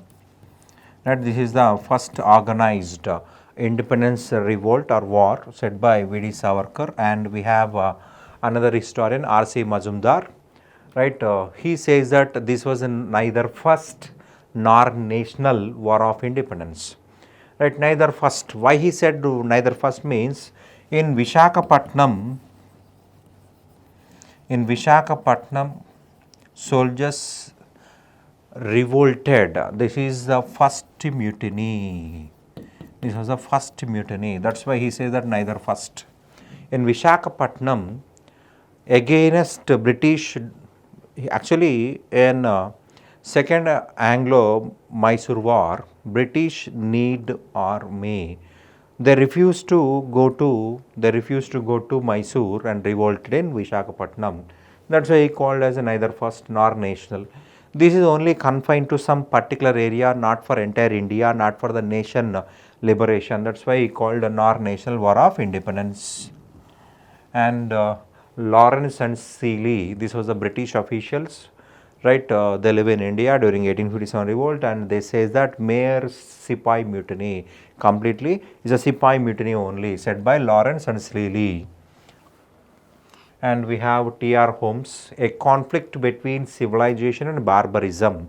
Right, he considered Europeans as civilized, Indians are barbarians. Indians are barbarians. It's a conflict between civilization, barbarism. And another important historian and British official, James Outram, a Mohammedan conspiracy making capital of Hindu grievances. This statement given by James Outram, for the sake of Hindus, Muslims started this conspiracy. To protect Hindu people, Muslims started this conspiracy. This statement given by James Outram. Right, this is the information related to 1857 revolt. Right, thank you for watching this. In this section, we discuss about only part 1 of modern India. In that, we discuss about advent of Europeans and establishment of British Kingdom in India, establishment of British administration, and 1857 revolt. These 4 topics we covered in this video. Right, thank you for watching rapid revision for UPSC. Right, please subscribe to T1 Academy. Thank you.